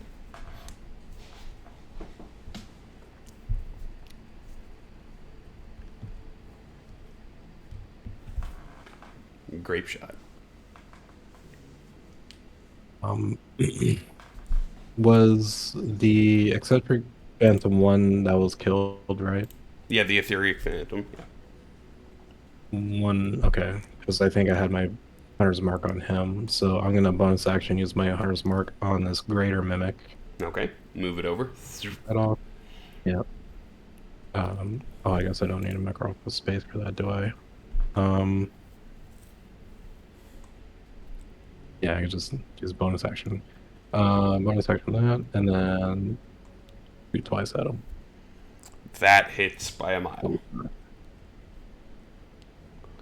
Ooh, he is almost dead. You like blow off some of his legs. Hits. Yes, yeah, this is probably good. You explode him, and then he turns into that same goo that fades quickly. Yeah. I'm then going to probably run this way. So 5, 10, 15, 20, 25, 30. Okay. Yeah. Which currently you do not see any other mimics in this area. Okay. Edgeward. Okay, so. Sorry, pardon me, I'm chewing. You're good. Ugh. First thing I'm gonna do. I'm gonna go 1, 2, 3. And I'm gonna shoot this mimic. Okay. With a goddamn shotgun.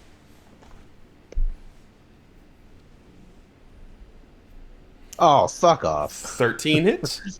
I was about to be a 19 though. Alright, anyway. Oh, I'm gonna go over this motherfucker and shoot him. 8 damage. He is almost dead. Damn it. That's probably the worst roll I've ever had with that attack. Yeah, it's pretty low. Yeah, that's pretty bad. And I guess I'll move back one more space right here to stay next to Senor Jericho. I think you can use the cannon too. Oh yeah, the cannon. I can use the cannon as my bonus action. So what I'm gonna do, because it's a flamethrower that shoots in a cone, Through Since this Kenway. since this thing is like small, can I shoot through its legs, through Captain Kenway's legs? Like you walk under him and then fire it? Yeah, I'll Yeah. say it's fine. Okay, all right. In that case, I'll take a shot at this etheric phantom and then the mimic as well, because it's a cone. It should hit both of them. Yep. All right.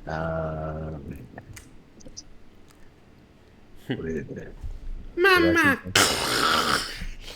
I don't remember. Hold on. I updated it so they have to make dexterity saving throws, I believe. Yeah. And I updated the one in the combat tracker should be up to date. It's they have to make a DC 18 dexterity saving throw. Okay. So, what do I do? I'm forgetting. Just control click I haven't them. used this thing in so long. Just control what click now? them. The tokens, the two red tokens, and then drag and drop the dexterity saving throw in the chat. What's going on here? Like this, and then there it is. There it is. Okay. drag the dex save into the chat from the cannon. Click. I don't know if that'll work. And then from the wait, I don't have the cannon up, do I? Here, I got you. Yeah. Actually, I think the cannon has to target him because it's the cannon's thing, but I got it.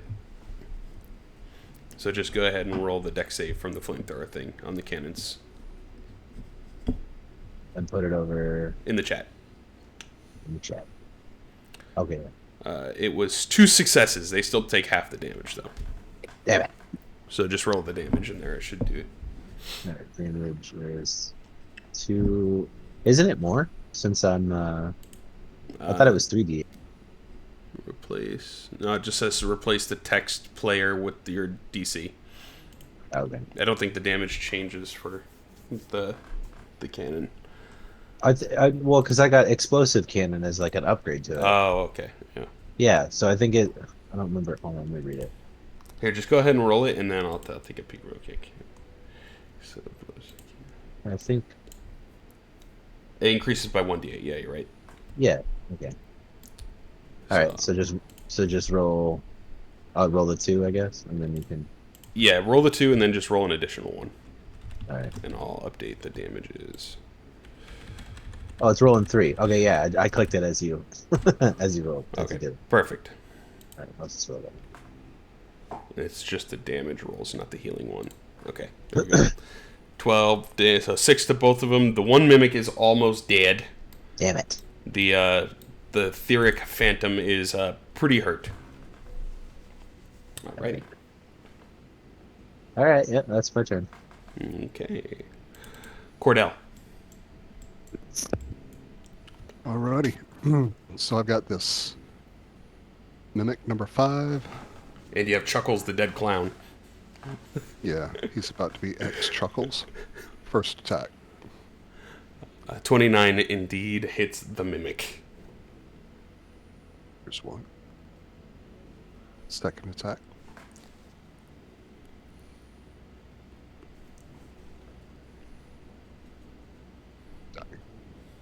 Yeah, that is a very, very dead mimic. All right. See you later, fuckles. Don't come back. Oh, you still see Chuckles. He's a ghost in the ethereal plane. You can't get rid of me. One of these days, fuckles, I'm gonna get rid of you. And you're gonna regret it even more. That's my turn. All right. Kenway.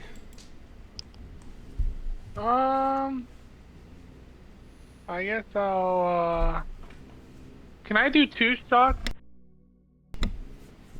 With what? You're not a Can fighter. I use... Oh, so I can't shoot my weapon twice? Mm-mm. Alright, I will steady aim on the phantom.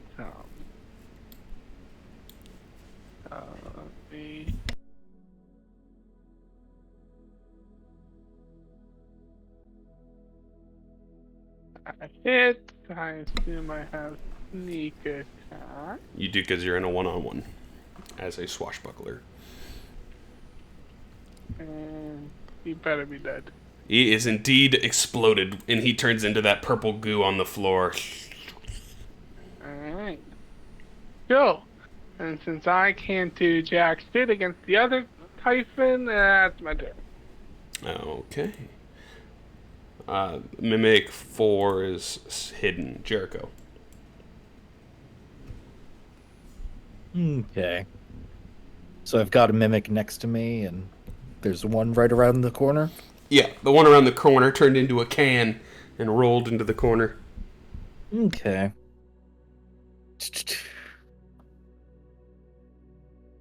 I think what I'm going to do is cast Melf's Minute Meteors.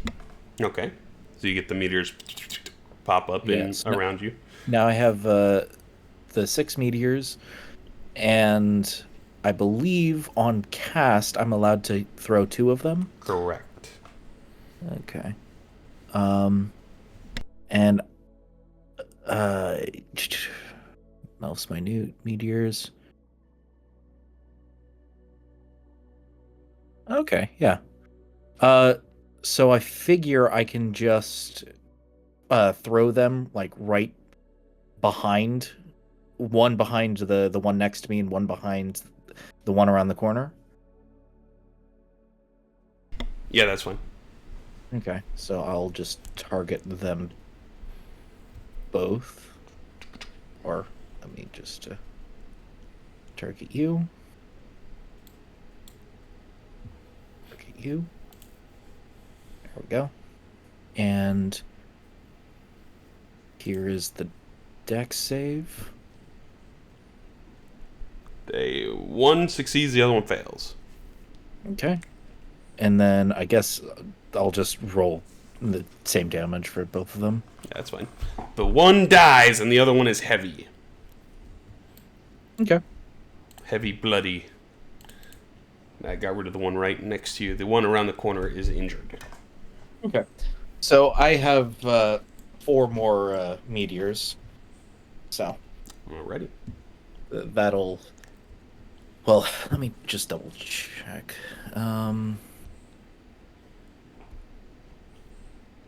Yeah, that's all I'm gonna do right now. Okay. Mimic 3 unturns from the can and runs in front of Kenway here and is going to hit him with its tendril. And it misses. Barely. That'll be his turn. Baron. There's something funny about that.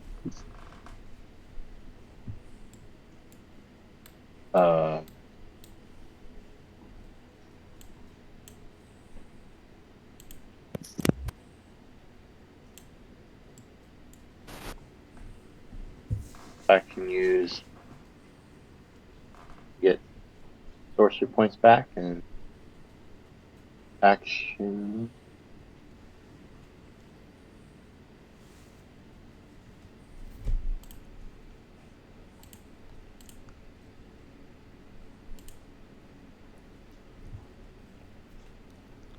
Nothing. Does it?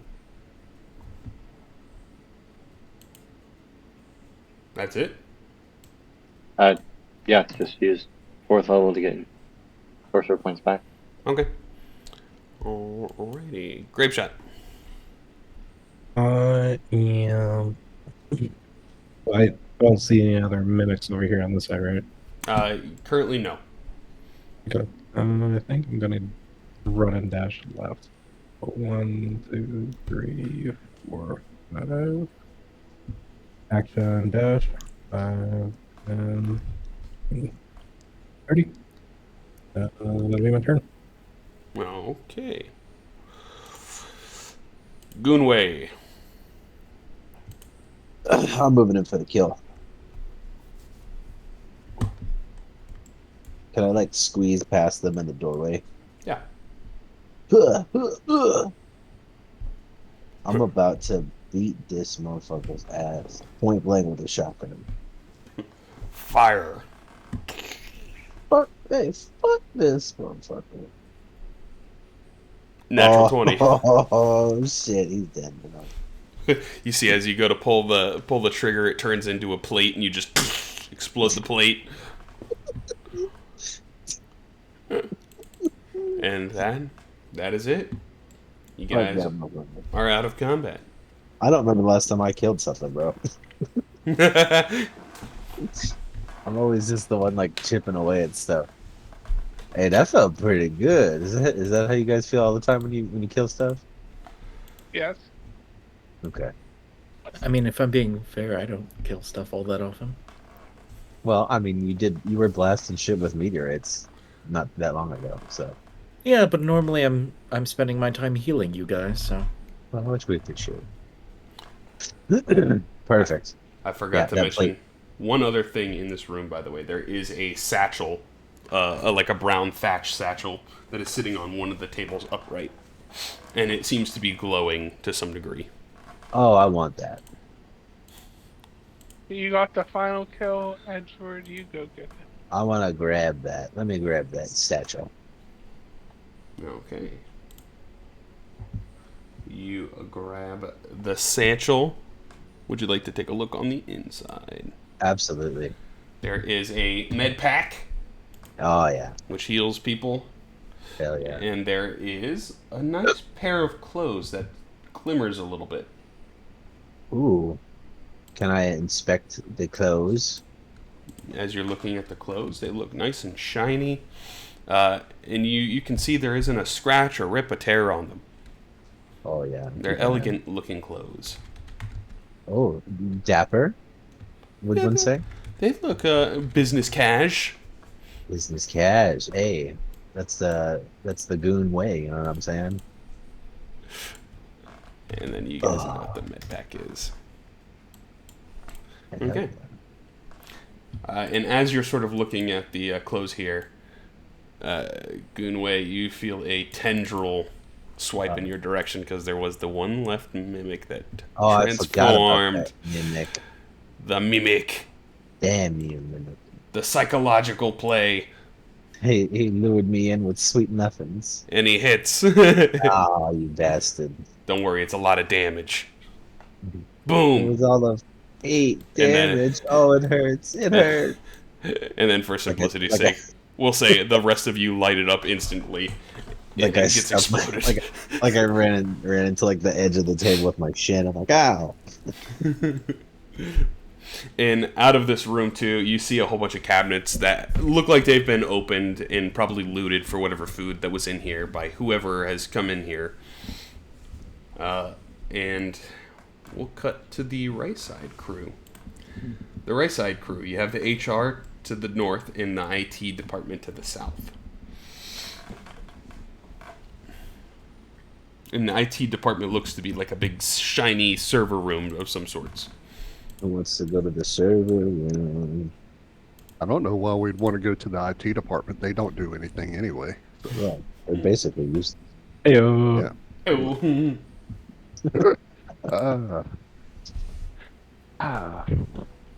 So what do y'all want to do? You guys have been in here, actually, because you've gotten something before, I think, from here. I won't talk about the time the captain got the clap in here. Yeah, he got the clap. He got the clap from that rogue Typhon Tussie. Actually, no, you didn't find this one. You got something else later that was in here. But, so it is up to you guys if you want to go to the IT department or the HR department. You can go see Alex or see someone else. Well, we're closer to the IT department. Why don't we go to the IT department because it's immediately to the south. Okay. So this is a massive server room. And with your trucing, you note that there is only one mimic in here that is pretending to be a coffee cup sitting next to what looks to be a note. Blast it, Cordell. And that would be...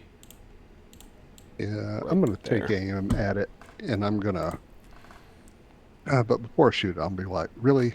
Seriously?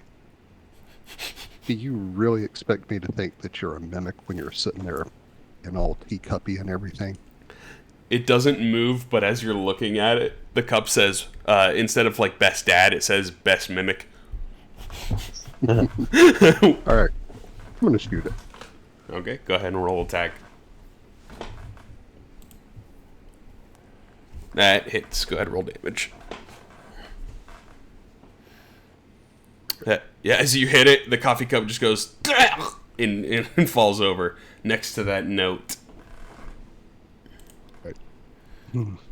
Since I got hyphen stuff in me anyway, I'm gonna go check out the note. The note is actually a clue to a piece of loot that you found the first time you were here. It is a hidden note about a drop of loot that they are trying to smuggle off of Talos I, which is located in the Arboretum under a rock near a tree with a heart carved in it. They are trying to smuggle it to a man named Scaran Wavechaser, who might be in the elemental plane of water, which you guys have already done that. So this was like a parts of the clues to find earlier. Damn. We missed all that shit. I'm gonna march myself right back out here, and I'm gonna say, well, guys, we have something to give the captain. All right. I say, what do you got there? Well, you're like on the other side of the ship, space station. You can't hear what we're talking about. You sure about that? No, it's fine. That's all good. You didn't do any of the space mods. Yeah. We got the Brotherhood of the Neuromods going on right now. Yeah. I think it's me and Goonway. Yeah, we can tell. We can actually communicate telepathically. And Baron. Oh yeah, yeah, and that's Baron right. too. Because Baron did too. So we All got of us three of us. communicate telepathically. I think Baron did too, right? Or did you do one? I think so. I give it one. At least one. I know that. I was trying to do a third one, and you warned me against it. We were going to load up on those Neuromods, all those extra It's gonna be- skills and shit. Which there Yeah. is. There is yeah, there's a couple more.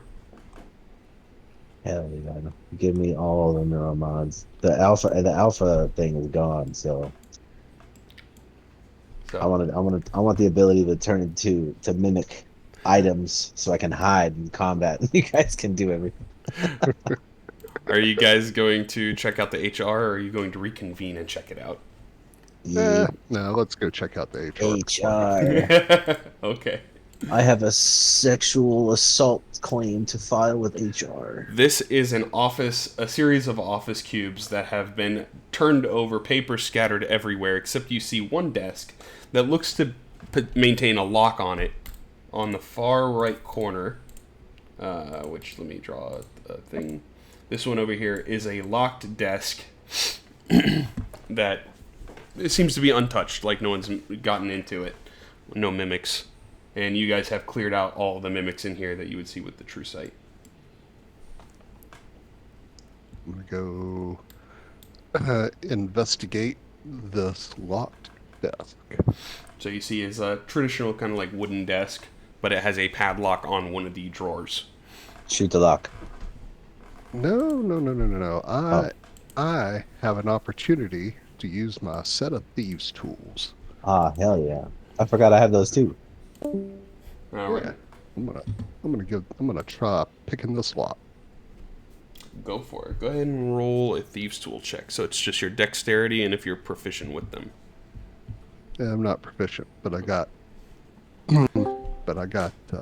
stuff that goes with it. You put it in and you're twisting, and it doesn't seem to open up. You're not finding the Instead. correct pins. So you said I could add dexterity. All right, because I got the gloves. You added the 5, didn't you? I had a 5, but I didn't have my dexterity added to it. Just the gloves. Let me. So yeah, you do get to add dex. It's a dex-based check. So let me see on your stance here. Skills. Yeah, I just updated it. Thieves tools. Gotcha. So dex. So you have 10. So that would, as you're like, god dang it, and then you're like, oh, I forgot I can use my fingers a little bit more, and it just goes click, and the lock opens up. There you go. Inside is a neuromod, Oh yeah. and there is a note that this neuromod is placed on top of. Don't even Right. read the note. Just take the neuromod. Yeah, Cordell, just use it. Even though I Just go don't ahead hear and you, use just my- use it. What does the note say? Use that third neuromod. That's tempting. Tempting. The note is a medical note, which details a individual named Dr. Alexandra Bakovic, that is dealing with a sort of serious illness, respiratory-based illness that makes her weak, and she can potentially die without her medication, which you did rescue Alexandra from here the first time. She was the one that was trapped in the freezer. Oh, right.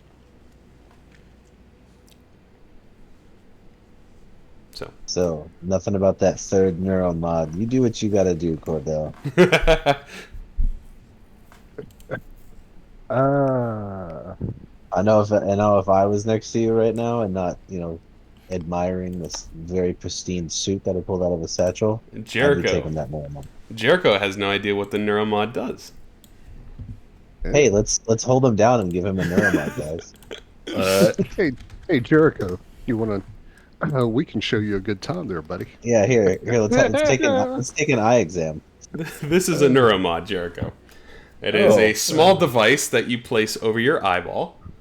It stabs into your eyeball, into your brain, and you gain a new skill or proficiency. Or a new language. Essentially, it just makes you better at something. But you start to feel a little weirder and more connected to the Typhon the more you have. And you feel after taking a third neuromod, you lose yourself. And after, in D&D terms, if you take a third neuromod, you become an NPC. I think I'm good. So- The first two are a rush. You don't understand. It makes you feel like you're one with the universe. Hell yeah. And you can speak Typhon. I don't know why that's cool, but it is. Yeah, if you take two, you learn Typhon as a language. Join us. If, Join us. and each time you take one, you can essentially get a new proficiency or expertise in a skill. Which is pretty cool, actually. Or add a language to your repertoire. I think I did that for... What did I do that for? Come on, Jericho. Oh, Proud the neuromod. Be brave to suck at something new. That was one of them. Mm. You could get a proficiency in like anything, man. You could be proficient in religion. You can also learn tools and weapons and armors. Hell yeah! So you could just straight up start wearing skimpy women's armor and be proficient in it, dude. What? Why would that be where you go with that? Yeah. Well, you don't know much about Goonway. He's kind of a horn dog. So essentially, that's true. He's always thinking about stuff like that. So Jericho could essentially Yeah, gain... but why me? I don't know, because we were just explaining it to you. So you could, Jericho, essentially, if you take a neuromod, you could gain a proficiency in light armor, which then you would be able to wear studded leather, essentially. Hell yeah. Well, That's right worth now it. I'm wearing armor, aren't I? The because it's mithril, I think. Yeah, mithril, yeah, right? So it's super light. Yeah. Which you're wearing Elven Chain, I think. Elven Chain, which only lets you add 2 in your dexterity at a base of 13. So the max you can get is 15 plus the 1. And I think currently most people have studded leather plus 2, which would be 19 AC for you. Wait. Do I have? Sorry, one sec. I have studded leather plus 1. I don't have plus 2. I think the last time we were in town, I forgot to ask if we could upgrade shit. You can buy it. It costs a little bit more, but it is definitely available. Okay. Well, you know what? Ever since we pulled our money together for Cordell to get his tattoo, I haven't I still have the same amount of money as last time, so I don't know if I can afford it. Most likely could. I think it's only like 3K or something. Oh. All right. Next time we're in town, dude. We're at the inn. I'm doing that. So, you guys have finished off the second floor. There is... A third floor, I right? think there is only like 2 areas on the third floor that you haven't been in. Let me check my map. Which... Go ahead and close that out. The third floor... Did you get 15? Is the third floor where the tree place is? There is only one hallway on the third floor that you haven't been to. No, the tree place is in the Arboretum, which you guys already got the first time you were here. Gotcha. You used the recycler charge or something to move the rock and then get the stuff underneath it. Oh, right. So on the third the floor, recycler charges. I remember those. there is only one hallway on the far right side that you haven't been on. Let's do it. That's the one we need to go to. Yeah. And for sort of simplicity's sake, this is actually kind of a weird one. This is an observer's hallway. So when you come down this hallway to the end, where I'm going to put the circle, this circle is a one-way glass. You can see into the office, which is Morgan Yu's office, from this observer's area. But from the office, you could not see back into this hallway. Interesting. And at the end of the hallway sits a majestic-looking hat. Oh, dude. Who wants to grab the majestic looking hat and not wait to see if there's a mimic nearby? Only if I know that I'm going to go to Gryffindor and not Slytherin. It is a antiquated cone-shaped hat that is adorned with gold crescent moons and stars. Oh, dude, that sounds like it was made for Baron. Uh-huh. You know what that reminds me of? I've got to find that picture of Julian wearing the ridiculous hat that you just described. Yeah. And I'll drop that in the party sheet. It's nothing spectacular, but it is funny. And then we can divvy up the loot afterwards. It's the hat. It's actually the hat of obscenities. It makes you speak only in obscenities. Oh, the first time you guys were here, you found a trauma doll. The doll that talks, that spoke trauma. Mm-hmm. And told us where it was touched inappropriately. Yep. Yeah, that was pretty good. So, if you all would like, we can take a quick break here, and then we can come back cutting to the crew quarters, because that is the last part that you guys haven't fully explored. It was the first and second floor of the crew quarters. Okay. So we'll take a quick break here, and then we'll Cool. reconvene. Right.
Okay, I is back.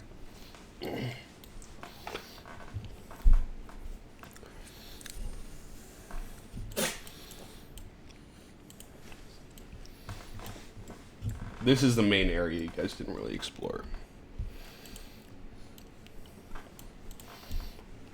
I'm gonna have both maps open.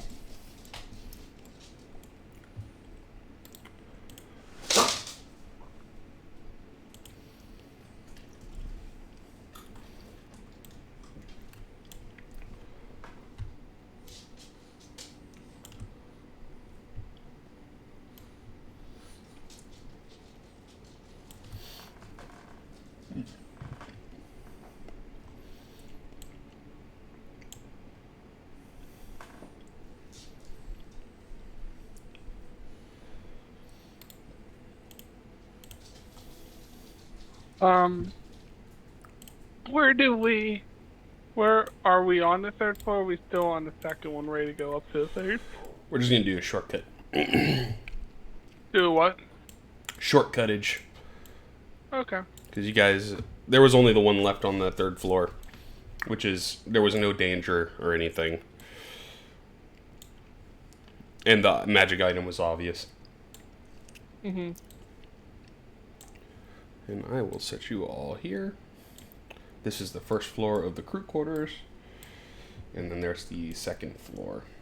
Because there is, you can see how these kind of connect. This is the staircase up that leads to here.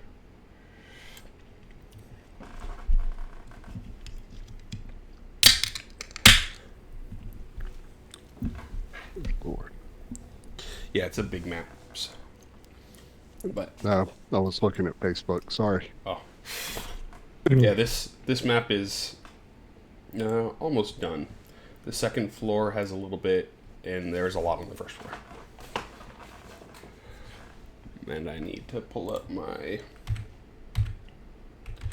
pictures because I have all of these maps on another monitor right now that have numbers. And each of those numbers correlates to an item or something on my other sheet. I have a Word document with all the numbers.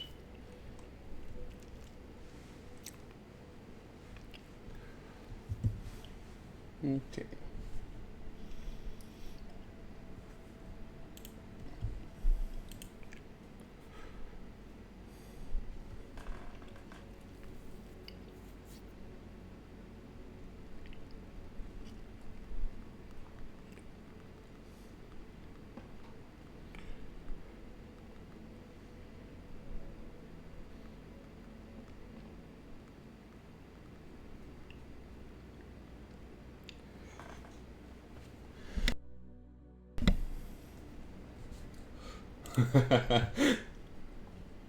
Just seeing some of these memes.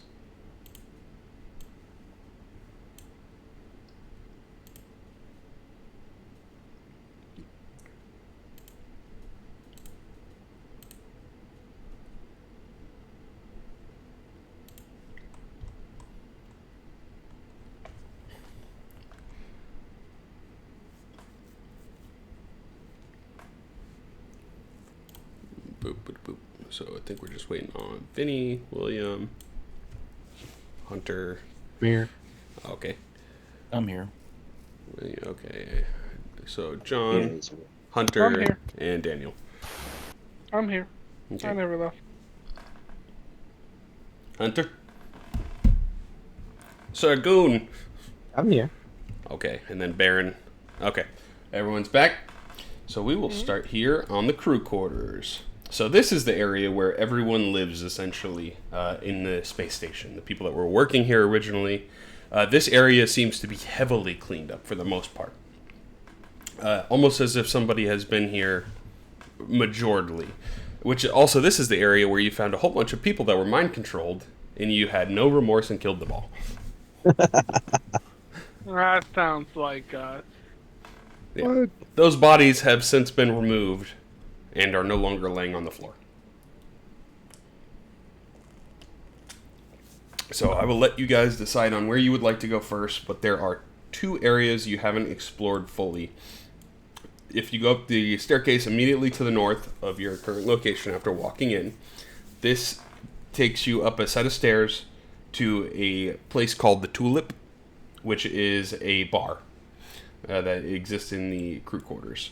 The other one is to continue east and then north to the back area, which has all of the housing rooms.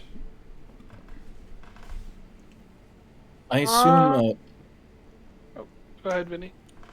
That's William. it's me. Hey. Oh, sorry. I assume 10 minutes have passed since I cast Melfs. To get up here, it'd probably only take about 5, maybe. Because it's the elevator that takes you all the way to the top of the space station, and then you just go through a door to get here. Okay. I was just thinking of whether or not I needed to recast. No, I think you'd still have a couple of meteor. They'd still be there. Okay. And with you boys with the future sight, your ethereal sight, you don't see any mimics in the area. Because that lasts for an hour, I think. True sight. True seeing is a 6th level spell. It lasts 1 hour. Yep. So, it is up to you guys. If you would like to go up the stairs to the 2nd floor first, or continue to the back area of the crew quarters.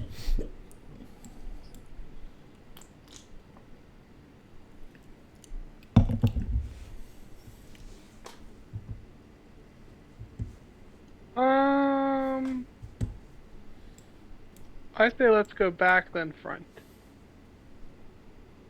It's up or back? Back. Oh, go back to the living Then space up. and then the bar. Okay. So lead the way. You can move your tokens as you please.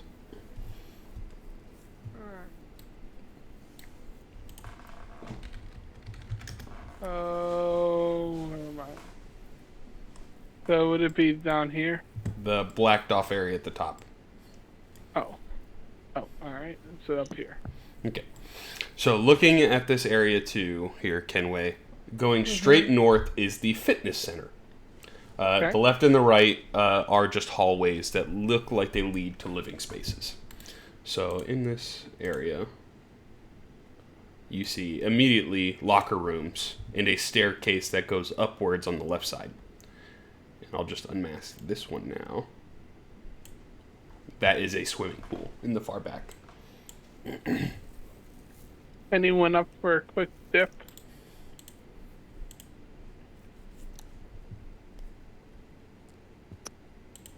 Always up for a quick dip, Captain.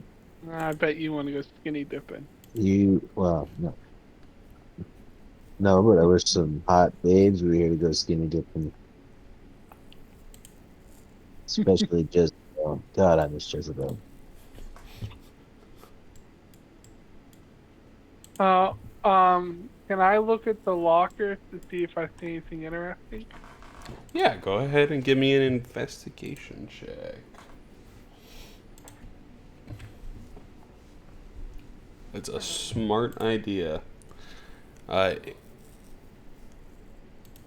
Yeah. It's not hard to find, and especially because you specifically called out what it is. There is what looks to be a potion in one of the lockers. Cool. What It's type of potion? kind of funny. Let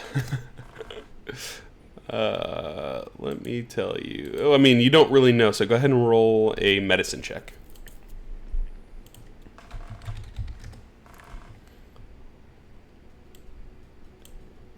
Oh yeah, okay. You kind of have an idea. It is a potion of some sort of giant strength. So it looks like somebody was juicing inside the locker room with potions of giant strength. Oh, Wow. directly into the penis vein. Been there before. Wow. That would be up in here. Okay. From the swimming pool area to your far north, you hear what sounds to be like a skittering, like a noise. I guess no one else wants to move their tokens. Rip. Oh, I will be that guy, and I will walk to the pool. You see. Watson. I got you covered. Let me see if I have a picture of it here. I do. You see a massive floating black thing with this purple eye that is that's the thing we hovering. avoided last time. Yeah. And this is actually the location too. That's the swimming pool. It is empty. Alright. Well, what I'm going to do... You said this is a fitness center? It is a fitness center, yeah. My token is stuck. You went Thank into you. the abyss. I'll put my hand on Edward's shoulder and I'll say, have fun, I'll be over here lifting weights. Call me if you need me. Hey, let me throw where he is. I'm like the least damaging person in this group. Where I do not throw me at anything. Yeah, Unless you we'll want me to be fight it. cannon fodder. So it has not noticed you yet. Although, as soon as you get in the area, it detects your thoughts, and it spins and turns to look at you.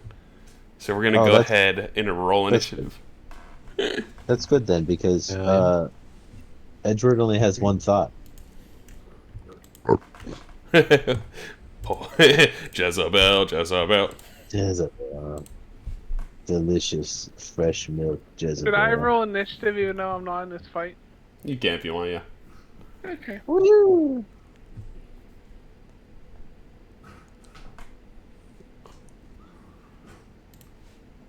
Okay. That's everybody, I think. We're missing somebody. Baron.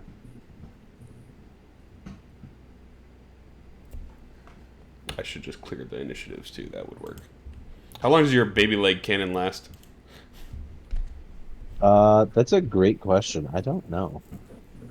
I didn't know if it had a. Maybe it's an hour. Duration. All right, we'll go Kenway, and I'll try to find that. So, as my turn starts, I put my hand on good old Edward's shoulder as I walk away. I say, have fun. You kill the thing. You want to kill stuff, you kill it. It's gonna kill me, dude. I'll be lifting weights. You call me, you need me. And that's my turn. It lasts 1 hour, by the way, so it'd still be with you. Your little baby leg cannon. Hell yeah. My little flamethrower baby. Alrighty. Cordell. You see it turns and looks Alrighty. at you.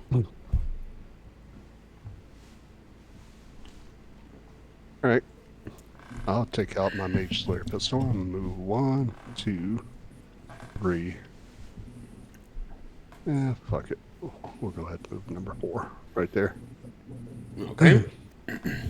Yeah. First shot, Misses. miss. Second shot. That hits, barely. As soon as you shoot it, by the way, you hear it retch in pain, and then you have to make a wisdom saving throw.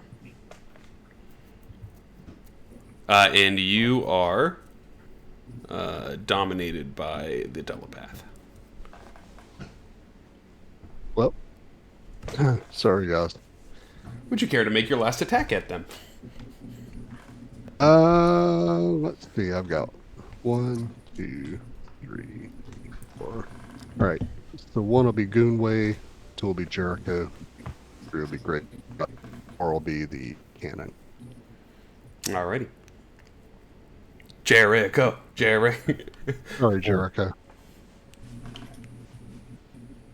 That is Oh, a 32 sorry. to hit. Curse your sudden but inevitable betrayal. Sorry. All right. It could be worse. I could be using the laser rifle. It could also be worse because if he takes your weapon, then your head explodes at them. Okay. That's my turn. Okay, go ahead and... Oh, no. Nope. Oh, is it just a concentration thing? It is going to float because it's... Oh, it's actually quicker than I thought. And down to 10. 10. There we go. And it is going to do a psychic lance down the hallway towards, go with Goonway. So it makes like a spear that just appears right in front of you. No. That just zaps a bolt of electricity at you, except it's not electric. Non-electric electricity? It kind of boy. zaps your mind, and you feel that if Oh. you'd be concentrating on a spell, it would end the concentration. And then it'll do another one. Grape shot. 12 misses. That'll be his turn. Jericho. Okay. We are in a bit of a pickle, huh? Mm-hmm. Sorry, I apologize. This was one of the harder monsters I created for this. So do I still have my meteors? You do, yes. Okay. So as a bonus action, I'm going to fire 2 meteors at it. Okay. But nope, that's not my character sheet. There it is.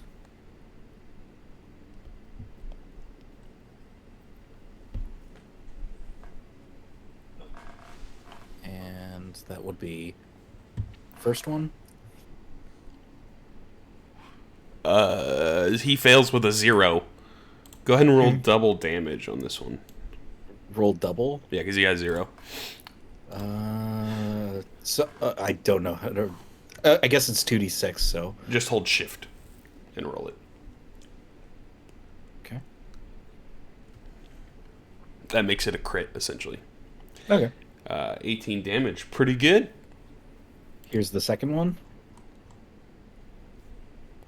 It fails.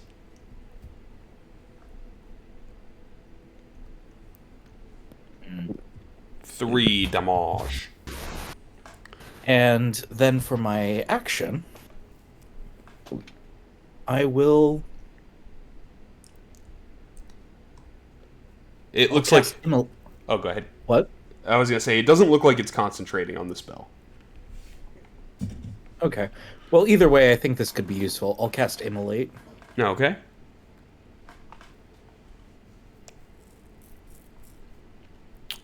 This is You a save. motherfucker. He fails.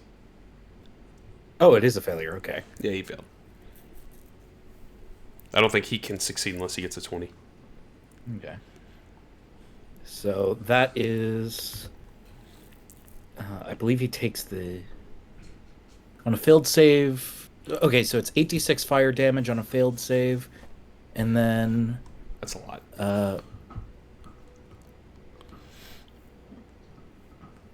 It takes 46 fire damage.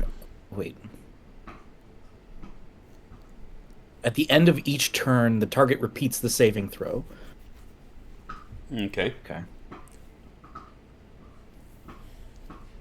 Okay. So, here's the initial damage. Oh. Yeah, he's bleeding. You see purple blood spew out of him. Okay. Yeah, and that is my turn. Okay. Goonway. Is. I find this thing's gonna be very, very not nice to me. Let's see. Does he have? Oh, I should probably also do this. He's probably got a weakness to elemental damage. Actually, I forgot that I have elemental damage. I'm a blue dragon, right? One, two. And then I will use my. Where is it? I will use my dragon breath. Okay.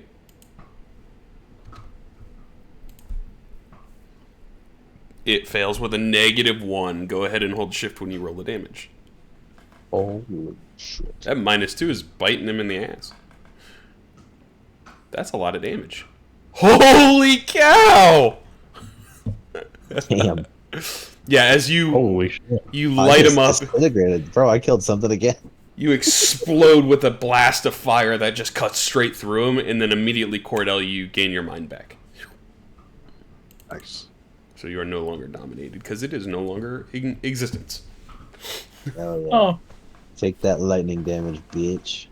was anybody else expecting more?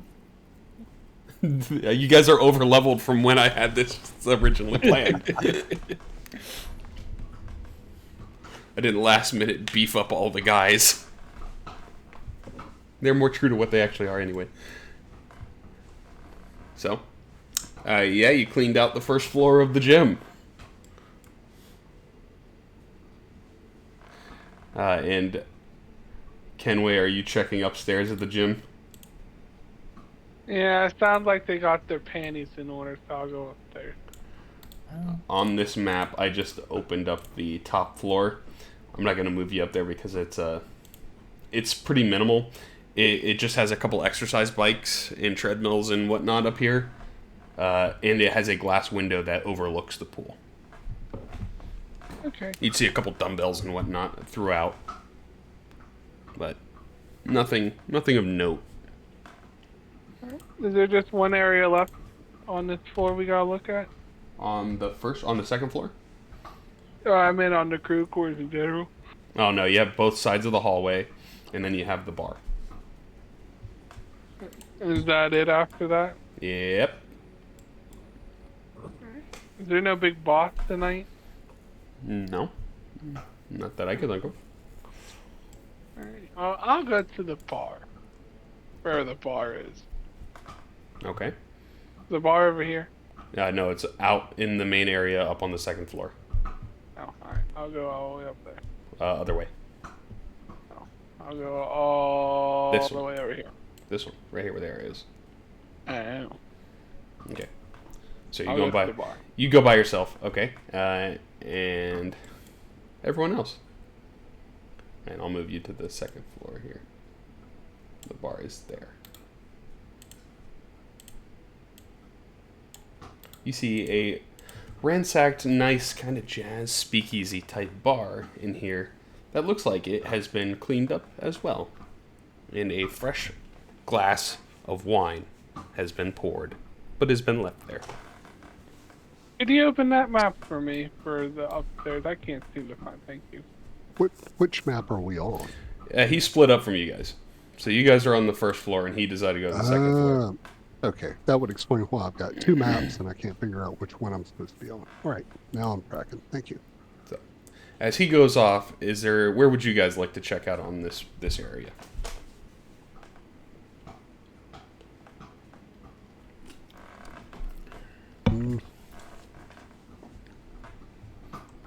Split party.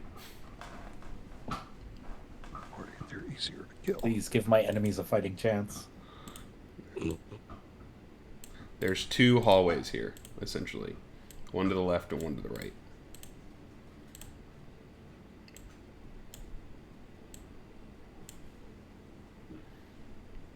So you guys can see them.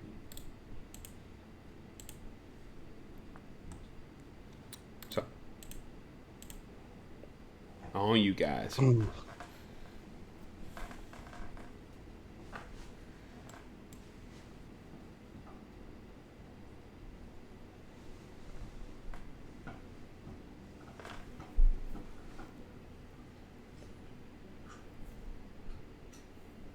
Hello?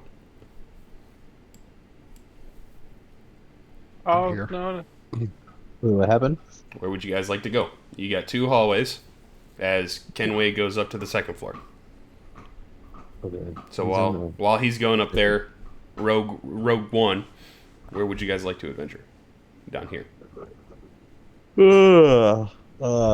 Let's go. How about we go to the. You said there's a left and a right hallway. Yep, just before the Let's gym. go down the left hallway. Okay. We should be over here. Right here where I'm unmasking. Oh You got stuck in the void. There you go. no! Oh, there we go. All right.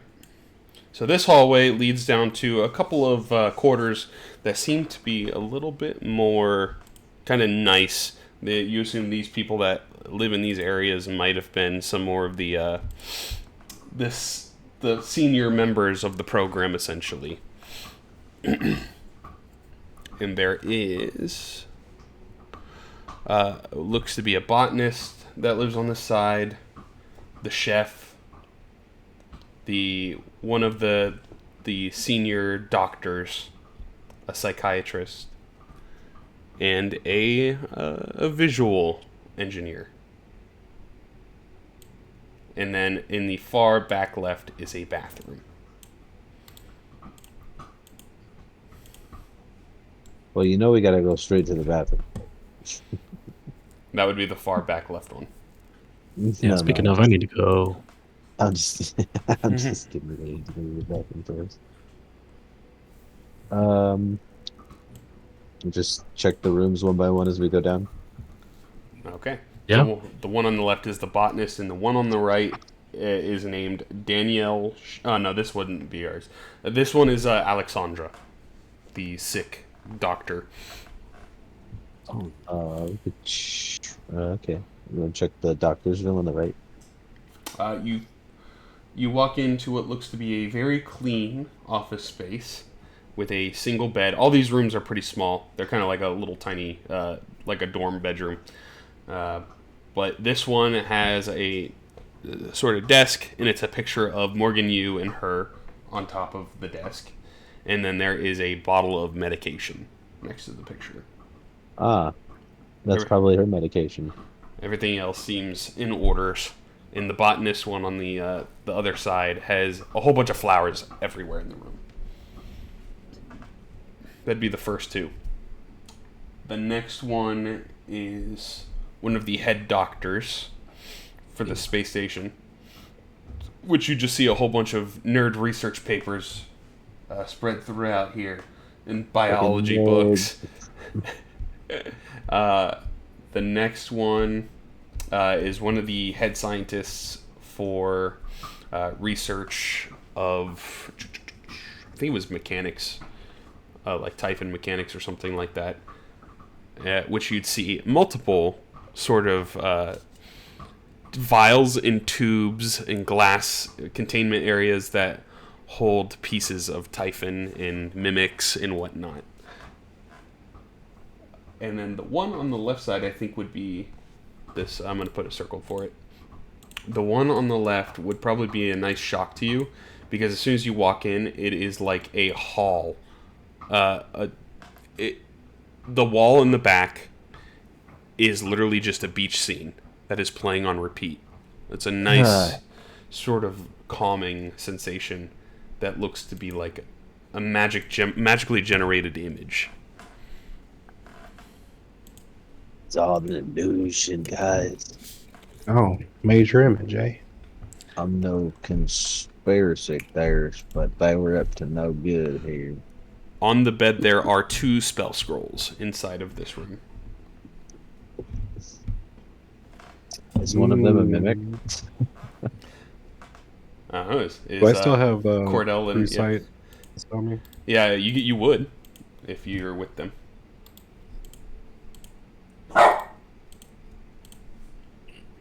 I'm gonna poke my head and see if I find any mimics.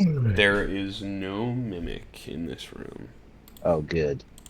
Well, check out them scrolls, brother. Hold up, hold up. I'm gonna look around for traps. Go ahead and roll an investigation check. Oh, yeah, shit, I forgot about traps. No. Oh, yeah. Can't forget about traps. Seems to be fine. All clear, boys. Let's go. Okay, after you. All right, I go in. Yeah. And I'm gonna go ahead and grab the first scroll. The first scroll, it looks to be a darker colored sort of scroll that has a form of, I think this is conjuration magic or illusion. I can't remember. It's transmutation. I was completely wrong. Oh, yes, it feels like transmutation magic. In the other one, The other one looks to be gems of like green and gold.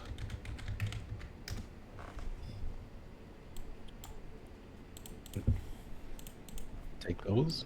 I don't know if anybody wants to see it, but we'll take it. And that one radiates with energy of illusion.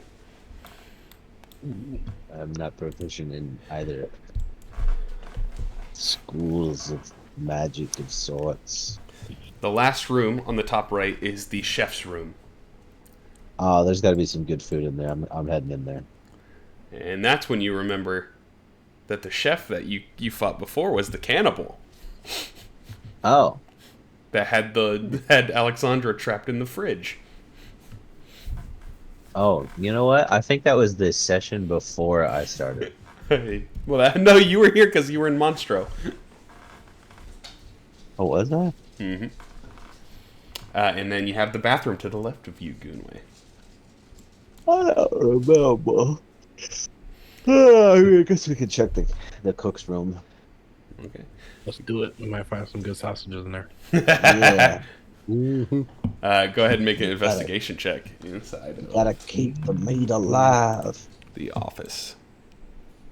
If I die, If I it'll did. go bad. Grape Shot, you find a very suspicious looking kind of meat in one of the drawers that is long since spoiled. You're not quite sure what kind of meat it is. I'll take a whiff. Well, Definitely Technically- rank. technically, I'm a dragon, so I can eat that, and it's not weird. I don't know, man. It's kind of gone bad. Yeah, I was gonna Normally say would. even if it was okay, that's rotten meat, isn't it? Don't Yeah. dragons eat like carcasses and stuff all the time? Like I mean, yeah, a little carcasses? bit more sense than that. Do you guys pick it up? No, I leave it. No, Oh, okay. I don't want to touch it. It's probably stinks. It's Actually, like in you a know what? I'm Ziploc gonna- bag kind of thing. There's trash like can actually butt remove maggots it. and shit crawling all around it inside of it. Yeah, Find a inside. trash can. Hell yeah. You just dump it in his corner bin. As you lift it up, there was a piece of tape underneath it that has a name written down. It says Jonathan. Oh, ew. Yeah, these all these coworkers, man, they always leave something in the fridge, always rots and goes moldy, and then I end up having to clean the fridge when it's my turn to clean the fridge. Yep. Sucks. Jonathan is not the chef's name, by the way. It's not. It is the man. It is the man. Also, Goonway and Grape Shot, as you look at the bathroom coming out of the chef's room, the lights in the bathroom flicker off and on multiple times. And you hear slamming and closing of the bathroom stalls. Sliding of the doors. And then you hear the...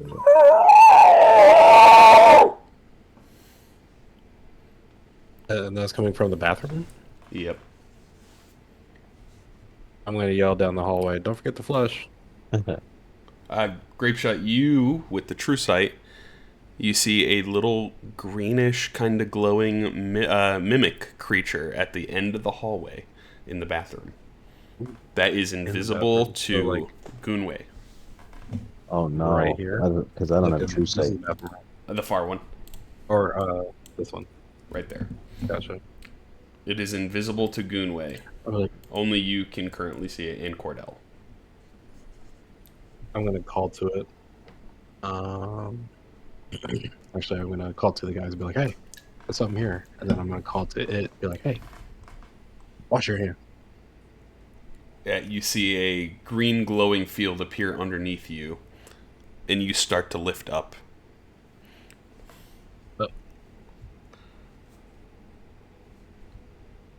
I don't like this. I am going to cast Misty Step on myself Okay. and like go down here. Alrighty. After a couple of seconds, the field disappears, and then you see. Have you seen that? you see the creature, Cordell and Grapeshot, you see the creature walk right in front of Edgeworth, who cannot see it, and then you see a green field appear underneath Edgeworth. No, not the green field. Edward, run this Anything way. but Come on. that. There's something underneath you. Oh, I'm absolutely gonna listen to you. And then you guys probably would recall this as the Nightmare. Oh, no, not the Nightmare, excuse me. This is the Poltergeist. Yeah, that damn poltergeist. We'll say for Grapeshot and Cordell, if you would like to make an attack at it, you can, because you can see it easily. Yep. I'll just start shooting. Just save rolling for initiative, because this guy also doesn't have much HP. Do or don't roll for initiative. Don't have to, no. Alright. Okay, I'm just gonna roll an attack roll then. Oh, Hits that's and hits. No. Okay. Yeah, okay. Yeah, he had 28 hit points. So as you see, probably he lifts up the field underneath Goonway. Goonway starts floating, he runs out, and then you see it pick up a giant dresser from inside the chef's room, and that's when you shoot it. And you guys have cleared off the left side.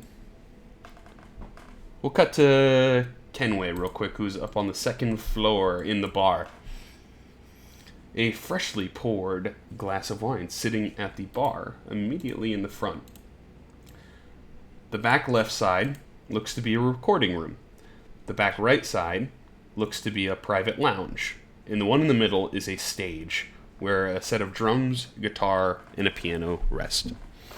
Immediately to your right looks to be a cellar room. I'll shoot the wine. Bottle blows up. Did anyone hear me? I mean, everyone else probably downstairs can. They just hear a gunshot go off. Kenway's at it again. Oh, I'll sit at the bar and wait for everyone to come here. Oh, you'll just wait for everyone. it's the I'll take calling. a drink. It's the calling shot. Yeah, so they have a whole bunch of different gins and vodkas and wine and beer, and it looks like this has been kind of stocked recently. Alright. Now I will sit here and wait for them to come, and I'll just sip on a drink.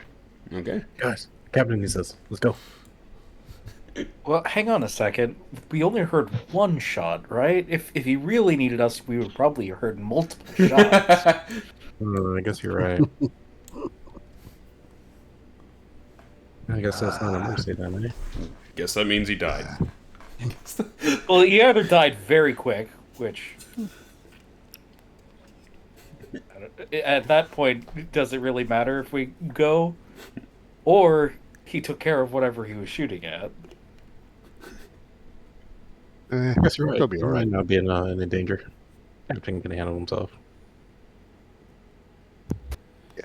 He can handle himself. All right, Kenway, it sounds like it's on you to explore the bar.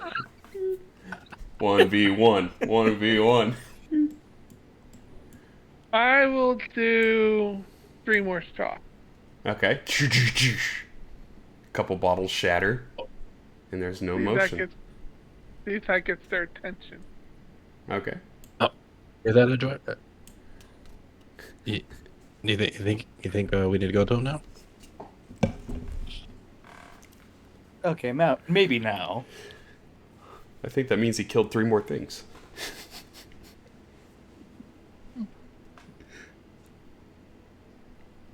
Okay. Then we'll make our way. Alrighty. I can drop you guys on the second floor.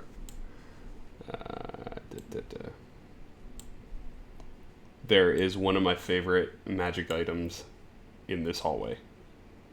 Or in this bar. There you guys go. So, you are at the Tulip.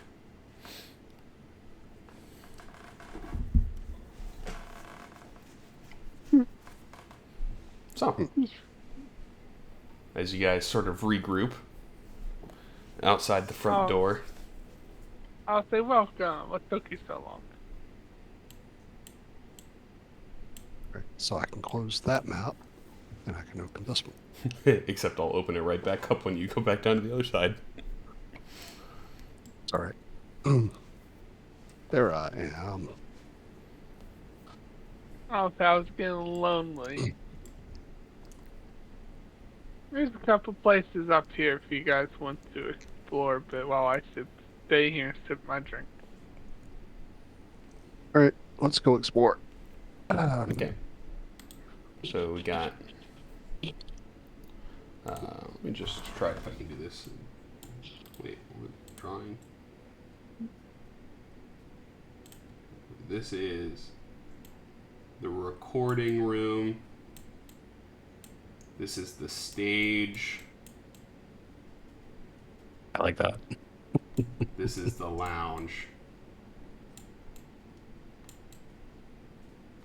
Except it is very picky about when you click and draw.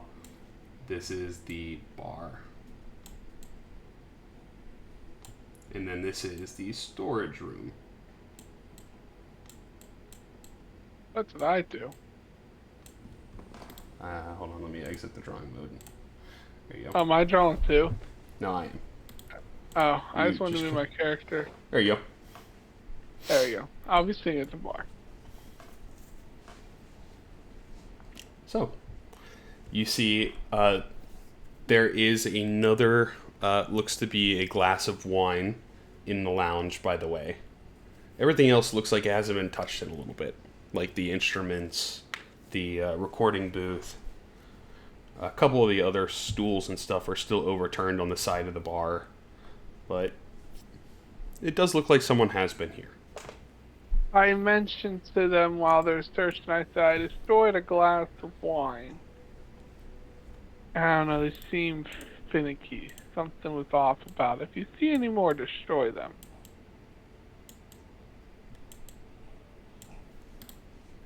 Aye.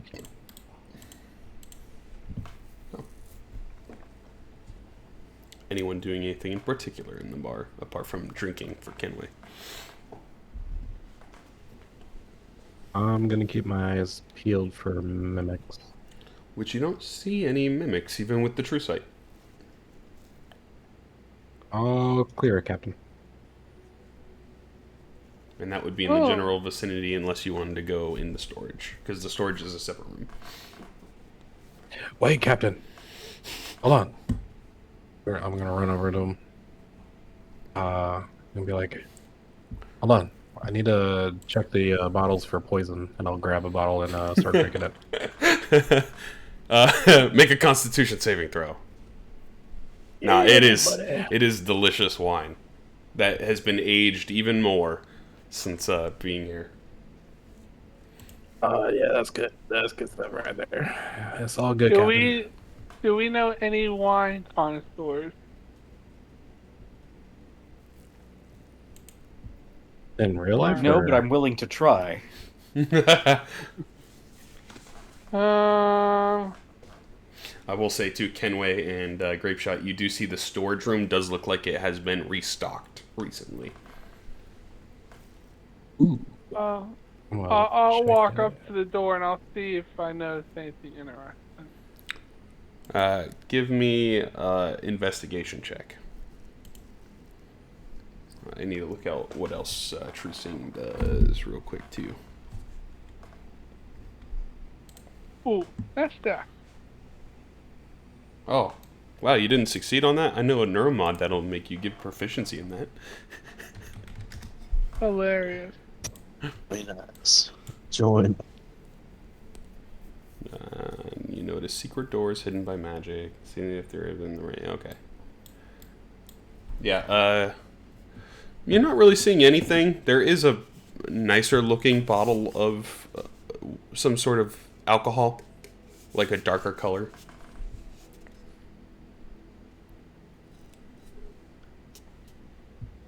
Alright. Grapeshot, are you looking as well? Yeah. You can go ahead and roll investigation check too. Okay. Good at the. Ugh. Is that good? Yeah, you notice it looks like it's pretty stocked, but there is the one lone bottle that is darker. It's like darker and That looks like smaller some- jug, like a that looks like flask. I don't know, Captain. That looks like some reserve type stuff right there. That looks pretty good. I'll go up and smell the contents of that bottle, see if I know what it is. That smells like a nice rum. A very sweet, dark rum in this sort of decanter. I'll take it. Okay. I drink it later. Okay. And can I give it the grape sauce test for poison? Yeah. Picking up the good. bottle, too, it does feel heavier than it looks like it would be, too. Do I sense any arcana coming from this bottle? You see a couple runes that look like they are sort of engravings. Like, it looks like that's maybe part of the brand or the look of the bottle, but they're actually arcane symbols that are drawn on it. Interesting. I am going to take out my Crystal of Identification and Ritual Cast Identify. Okay. You learn it is a decanter of endless booze. Holy shit! I could have used that a long time ago. Oh my fucking god. Dwarven Wow, firewater. How did we go this long Weird. without fucking using that? The decanter of endless booze. What kind of booze? Is it just any booze? No, it's a very fine Whenever you rum. loaded into it. Yeah. Whatever you put in it when it was gassed, essentially. Yeah, Captain, this is for you. And I'll hand it to him. And I'll tell him what it is and what he can expect out of it.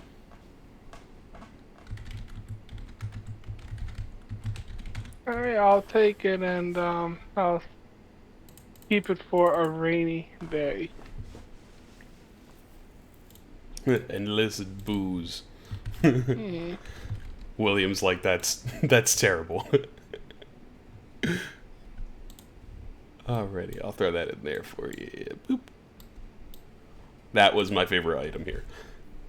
And with that, you guys have cleared out the bar, leaving the one last area. And where's that?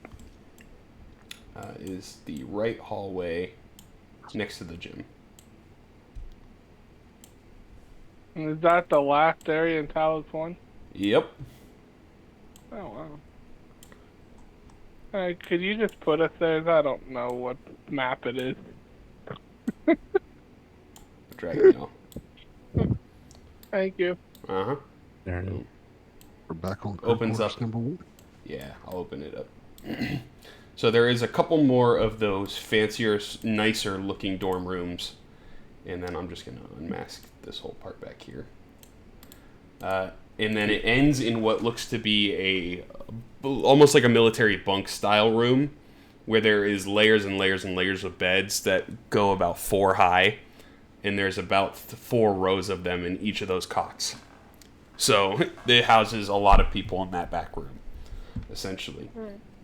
There is Daniel Shows. You would see your good friend Dr. Ines Brown's room.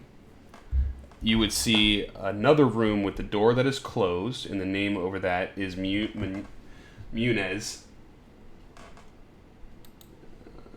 Which you all can roll a history check if you would like. History. Make me proficient in this direction. I'm not. I'm not. 5. What it is Whoopsie. up like 13. Munets. Shit. It says Munets, excuse me. I don't think any of I'll be you right back. recall. That would be the third one in. Then you see Danielle Show and a couple other individuals that you don't recognize their names.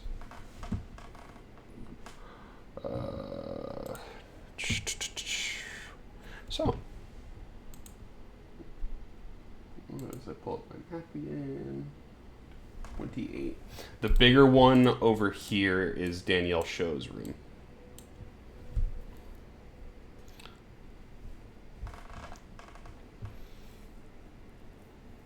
And the door that is closed is the circle that I'm putting on the map.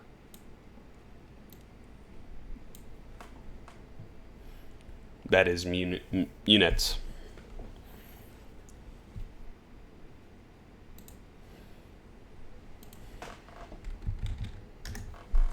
So, which rooms would you like to go in? Who's leading the way? And Dr. Ein Brown's will say is the cone. Dr. Ian Brown. Dr. Ein. Morty, with an eye.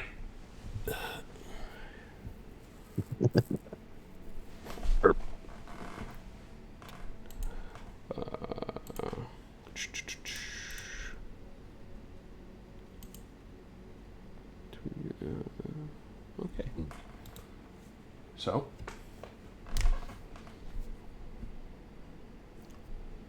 Almost done, guys. Don't fall asleep on me. Let's go over there to that one that's marked as 45 feet. Okay, the square. Daniel Show's room. That one, as you sort of look in, is a little bit nicer, and it's filled with a whole bunch of computer-esque looking devices with magically generated images.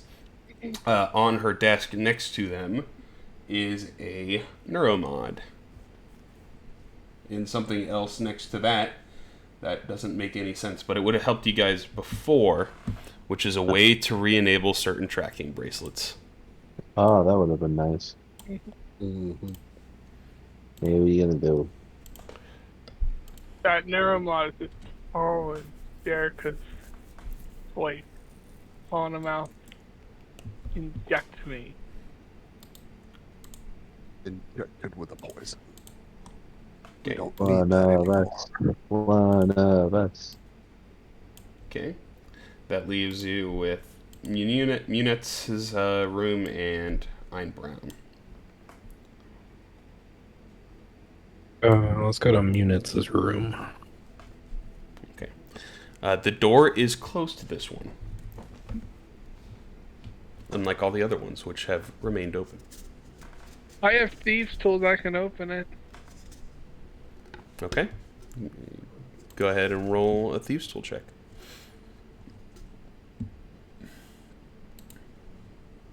And you're reliable. As you put it in and start twisting the tools around, you hear it click, unlock, and then the door slowly opens up. What do we see? You see a woman staring at you, very concerned, and she's holding a laser rifle, pointed in your direction, and she's like, "What happened to knocking?" As you see Serena. Wow. Is that who I think it is? Yes, for the third time this campaign, John. Serena Gomer. Units. Units. Yeah. We thought this place was empty. I heard you creating a ruckus throughout the whole space station.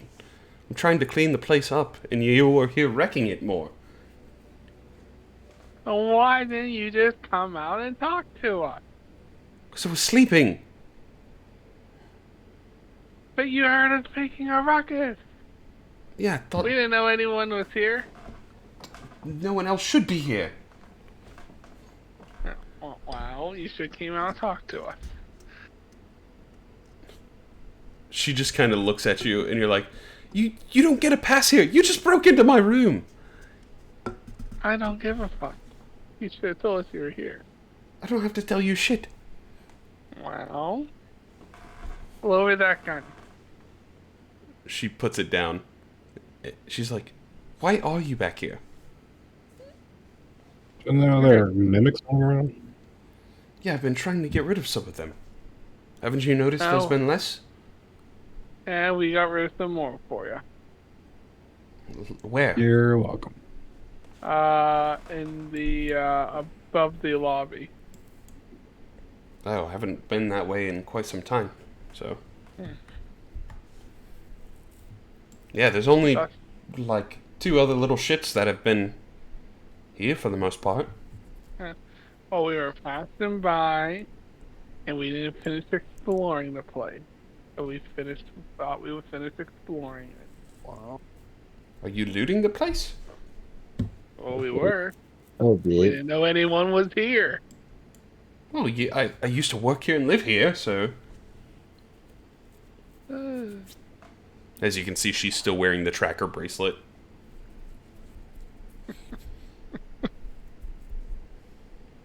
Oh, we'll just leave then. Alright. Then she's like... walks up towards the door to try to close it and lock it behind you. Mhm. See you later. Goodbye. She does not want to see us later. See you later is because she might have to. She said, "See you next Tuesday." You know what I'm saying? See you next Mhm. Tuesday. Be like, Captain, she was totally checking you out. His heart belongs to another. My heart belongs to another, but I'll say to Edgeworth, she has a tune on her. I think she'll be good for you. She sure does. You know, I You like should them go in feisty. there and try to do something. You know, I like them feisty. But I got Jezebel at home. And also my crazy fae witch demon lady. The doll Why not maker. have- The- Why not doll have maker. another? Keep it going. It would never work. You already have 2. 3 times the charm. This one tried to kill us and seemed like she really wanted us to leave, so I'm gonna say no this time. She didn't try to kill us. She put her gun down because she knows she'll lose. Well, I wouldn't want to be with somebody just because they know that they lose to me. That seems a little weird. Which, Edgeworth, as you sort of are like pushing off and you feel good about yourself standing up, you look over at Dr. Ines Brown's door and you notice there is a symbol of the Allhammer that is imprinted on the door. Oh hell yeah, we're going. I'm going in there for sure. As you walk in, you see a couple of like mechanical arms that look like they were trying to dabble in portal gate technology of some sort. And there is a sort of screwdriver that is right next to these mechanical devices. And this screwdriver, as you look at it, it glimmers, and then it shifts into a wrench. And then it shifts into a thief's tools. And then it shifts Ooh. into a blunderbuss. Oh, And dude, then it that's shifts awesome. back into the screwdriver. I like that. I don't know what it's Wait, doing, didn't- but I like it. Didn't one of us have that in one of our The campaigns? shape-shifting tool, yeah. The Yeah, shape yeah, shifting tool. But it's actually like a real tool in D&D now, but I just expanded on it a little bit more. Who It wants is that? an all-purpose tool. I love it. And we'll say for you, Goonway, because this is a special item. It's your item essentially. Oh, This can be your spellcasting focus. It enhances your blunderbuss. Essentially, you use it as a +2 blunderbuss. hell yeah! It can be any tool you need. You can learn a cantrip, if I remember, from the wizard list at any point. And then it will do other things that I gotta finish writing up. But essentially, you can burn your spell slots to make it do multiplied damage on your shots. Oh, So if you didn't want to use your 3rd spell slot, it would make it do 4 times damage, essentially. Like a dude, smite. This would have been awesome a long time ago. I love that. So I will finish writing that one up. As you guys have essentially one more room in the quarters, like the camp quarters area, which there's nothing special here for the most part. And going over it pretty quick would have led you to the last code. If you guys recall, in the Arboretum, there was a storage room that you needed a special code to get in to get some of the goods. Inside of this cot area, you would find a love letter note that has the words, "Let us meet together for a night of passion and pleasure. Our normal spot, in case you need the code to the storage again, 6969." Which you guys figured out by looking at the fingerprints on the keypad. And with that, you guys pretty much cleaned out all of Talos I. Hell yeah. Hell yeah. As you sort of simmer in with the realization that this place was just sort of here, and this was your encounter for Django. This was his final resting place, and the adventure and secrets that Talos I had left are fully revealed now. Which it also kind of brings up a good point for the item for Edgeward being the shape-shifting one, is it's made out of Typhon material. So that's why I thought it was a good idea to put it back here. So it's essentially part mimic, that's why it can shift. Awesome. As you guys sort of pack up and head back to the shuttle bay to rejoin with the rest of your crew and leave the space station, you see once again a massive storm looms overhead.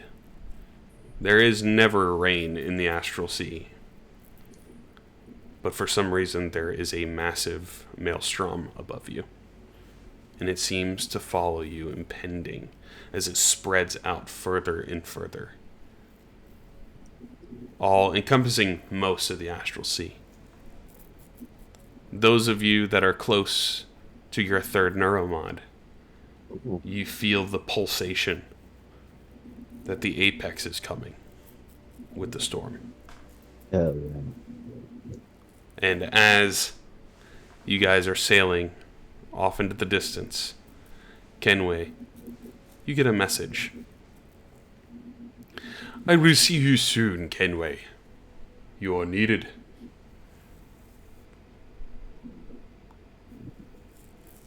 Who sent Hey, the Elmo. message?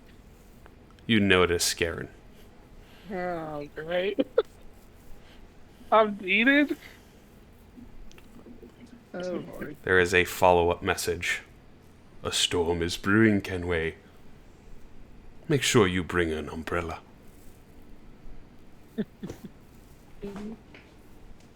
Okay. Wow. Maybe we can go see our barbecue friend. There might be a big umbrella for the ship we can install. So as you reconvene back at Spelljammer Hall for a while, you see Tora, Ducky Dawn, and Yagi. You what? You ready? Or you need some time to prepare? And then Ducky Dawn's like, that's where we're going to leave it for this week. Yay!